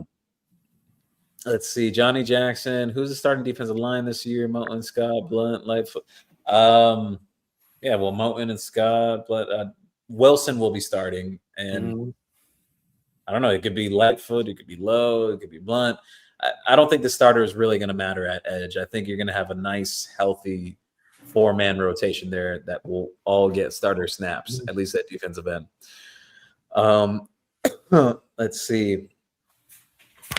Dawson himself said he was impatient. Dawson needs to get better as an offensive coordinator and using the talent that is on the roster. He doesn't use speed players well. Yeah, I think he has some good points there. Mr. Hey, where does Indiana now stack up to the greatest teams of all time? They're not 2019 LSU. I'll tell you that. They're a very good coach team. They're a veteran team, but they're not 2019 LSU. And they're not 2001 Miami. And they're not the Clemson team either. Clemson went undefeated, didn't they? With that amazing defense. I think they're not Clemson either. I don't see them as a top 10 team. I mean, I know it was a great story. They beat Ohio State. They beat us. But We're definitely not one of the 10, and we went toe to toe with them the whole game, and we're not a top 20 team of all time. Martin Dubé. Now that NIL is a thing, there was no Pat Surtain Jr. back then, no Jordan Battle, no Daniel Wright, no Joshua Jobe in Alabama starting defense. Yep, Martin's so right. A lot of those guys Miami lost because of the under the table stuff going on. Calvin Ridley was a big one too, and Dwayne Bowe way back, if you remember that one. Surtain would have came here if they would have let his dad give. Pat Surtain could have come and coach. That made no sense whatsoever. Johnny Jackson, don't stop at South Florida. How about all of Florida's on lock? Yeah. If we got Barcate, who are the starters? So Barcate and Tony would be starting, and then you're going to have a competition with all the other guys. It could be Josh Moore, it could be Cam Vaughn, it could be Samarian Wingo, Vandrevius Jacobs. You got to let that all sort itself out. How big is Barcate? Last question on that. He's about 6'1", 195, 200 pounds. All right, so he's really good after the catch as well. Like this guy could break tackles in the open field, Brett. It's exciting. Once we get that, it's gonna be pumped. He had a Harvard education as well. He's a super smart kid. Is he really? Really? Okay. Good. Yeah, that's where he was at before he got to Duke this past season. Well, from Harvard to Duke, not bad universities for scholarly. He'd have to have Miami now to it, of course. So they'd have the top 3 educational universities. Juan Manuel asked here, J.J. Dunnigan's father is a coach. Yes, J.J. Dunnigan's father has been a coach, and he was also a former D1 football athlete as well. He played for Kansas back in the day. Canes Jones, what's the word on Jordan Lyle? We shall see. We shall see. I know he still hadn't made a decision yet, at least as of the other day, so we'll see. Soulful Spirit, Dunnigan's beat, just wait. Yeah, a lot of people have made some comparisons of Dunnigan to Jacoby Thomas. So we'll see. Really? That's good. Yeah, very similar frames. Dunnigan's actually could potentially be a little more athletic than even Jacoby Thomas was. I mean, a year ago at this time, if we're having this show, are we talking about Keontae Scott and Jacoby Thomas as good as they were? Scott, yes. I mentioned when Miami landed him that he had a lot of NFL buzz at Auburn as a nickel before they moved him to being like on the outside on the boundary. But Jacoby Thomas, he surprised me. I mean, I had some questions, but he really surprised me. Johnny Jackson, Mario's good at finding gems in the evaluation of recruits. Absolutely. Gio Kane, it's going to be hard to go undefeated. Indiana was a very good team. It was like, yeah. They had some breaks along the way too. There was games they could have. Last game, that's all that counts. Juan Manuel, hey Gio and Brett, before you go, put into words how special 2025 was to you, so we could set 2025 free as a bird in closing. I think it was an incredible year. I hadn't experienced anything like this since I was 10 years old, so it was a beauty to cover it in person, going to these games in person, being on the sidelines, seeing the energy of this team. Just incredible turnaround from the coaching staff as well. It's all the credit to them, keeping the team on track and focused despite all the outside noise and the drama of the CFP rankings, and then finally getting in. It was an incredible year, and I think it's massive for the program going forward. I think Miami is going to break into tier 1 of recruiting. I always said that they needed this to get to that. And I think they'll sign their best recruiting class yet this upcoming year. Brett, what about you? I think this was possibly the most exciting year in Miami Hurricane history, and I followed the program a long time. In '83, we won the championship. We lost to Florida. We ran the table. It was very exciting, but there weren't as many Cane fans, okay? And then when we beat Notre Dame in Nebraska, we were 6th ranked, and nobody thought it was great to be there and exciting, but we stuck to the title. Every other year that we played, we were supposed to win the national championship. So this year, it was difficult because after SMU, we went into playoff mode. We won the last 4 games of the season, and we had to win them convincingly. Then the drama of getting into the playoffs. We all know exactly where we were when the U came up, and we all saw the U. That was exciting alone. Then we get to prepare for our first playoff game at Texas A&M. Then we got to play the mighty Ohio State, who we know we've had a vengeance against for 20 years since they did us. Then the Fiesta Bowl, where we never could win, which we lost championships. We were 0-4, I think. And then to play a home game in our own stadium Now, even though we lost, I think this was the most exciting, the most unexpected, the greatest season for Miami Hurricane fans. Not winning a championship, but we weren't expected to do it. And after SMU, let's face it, there wasn't a Cane fan anywhere that thought we had a chance to make the playoffs. Yeah. So I'm going with, guys, it's not always about the final hurdle, but when you win in sports and in life, it's the little wins you get. Getting to the playoff was an unbelievable win for us all. Each playoff game, each one of those made us feel better as people. So it's not only about just winning, it's that ride, and that ride was exciting. And life is all about the ride. And so that's how I think about it, Juan Manuel. Johnny Jackson, Oregon will never win. They are soft. Gio Kane, if we switch QBs, do we win the champion? No. I don't think so. Howard Stern, Dwayne, yes, but Andre Johnson and his family told Dwayne Bowe to go to LSU. I was there and saw with my own eyes. They did not trust Coker and Dan Warner. Yeah, well, and the other thing was James Coley was also the bag man for Dwayne Bowe. That's a long story about that, how he got into coaching in the collegiate level. Martin Dubé, Miami defensive line will use waves of death to overpower people in 2026. Absolutely. 6 guys deep and 5 guys deep at D tackle. If you believe the Stansel hype from practice, yes. Julius Jones from St. Thomas Aquinas is the best player in the state. That his father was a Notre Dame legacy. You're right. The kid is the next Tony. All right, Hassan, great show, fellas. Let's have a great season for 2026, 27 for Miami, and let's bring number 6 Natty to Miami. It's all about the U. Yep. Look, I don't know if it'll be next year. It's hard to predict that right now, but they'll definitely be in contention. Mm-hmm. Taco Tom, Dwayne Bowe, trusting Nick Saban, who left then. Les Miles. Yep. Juan Manuel, well said, gentlemen. Taco Tom, Miami has to get more transfers. Going to get older guys to be back.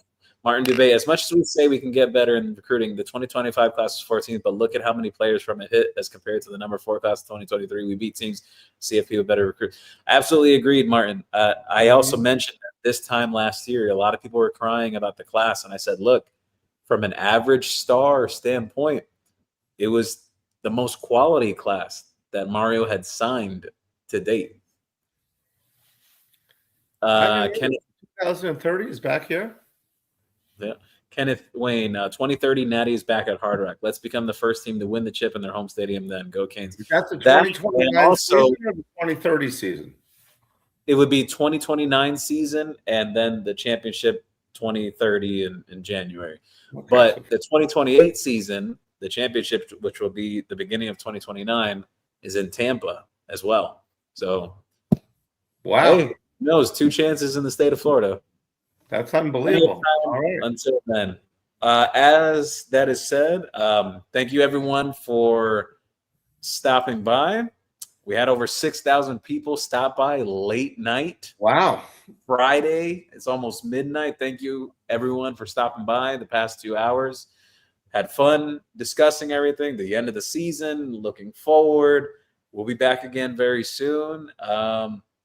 There's still going to be some few things happening with the portal over the next week, but exciting times if you're a Miami Hurricane fan. Make sure you shop at CanesWear, 2655 South University Drive in Davie, Florida, or you could shop online at CanesWear.com. Thank you, Gio. Well, thank you to everybody for joining us. We love doing this. Thank you so much. We'll try to do it, set up a schedule, do more often, some shorter shows as well. Thank you, Bobby and Finn's Talk and everyone for having us. Share, like, subscribe. Guys, appreciate it. Happy to be a Hurricane. I know Gio and everyone is here too, and thank you so much. And it's all about the U. Go Canes. Go Canes.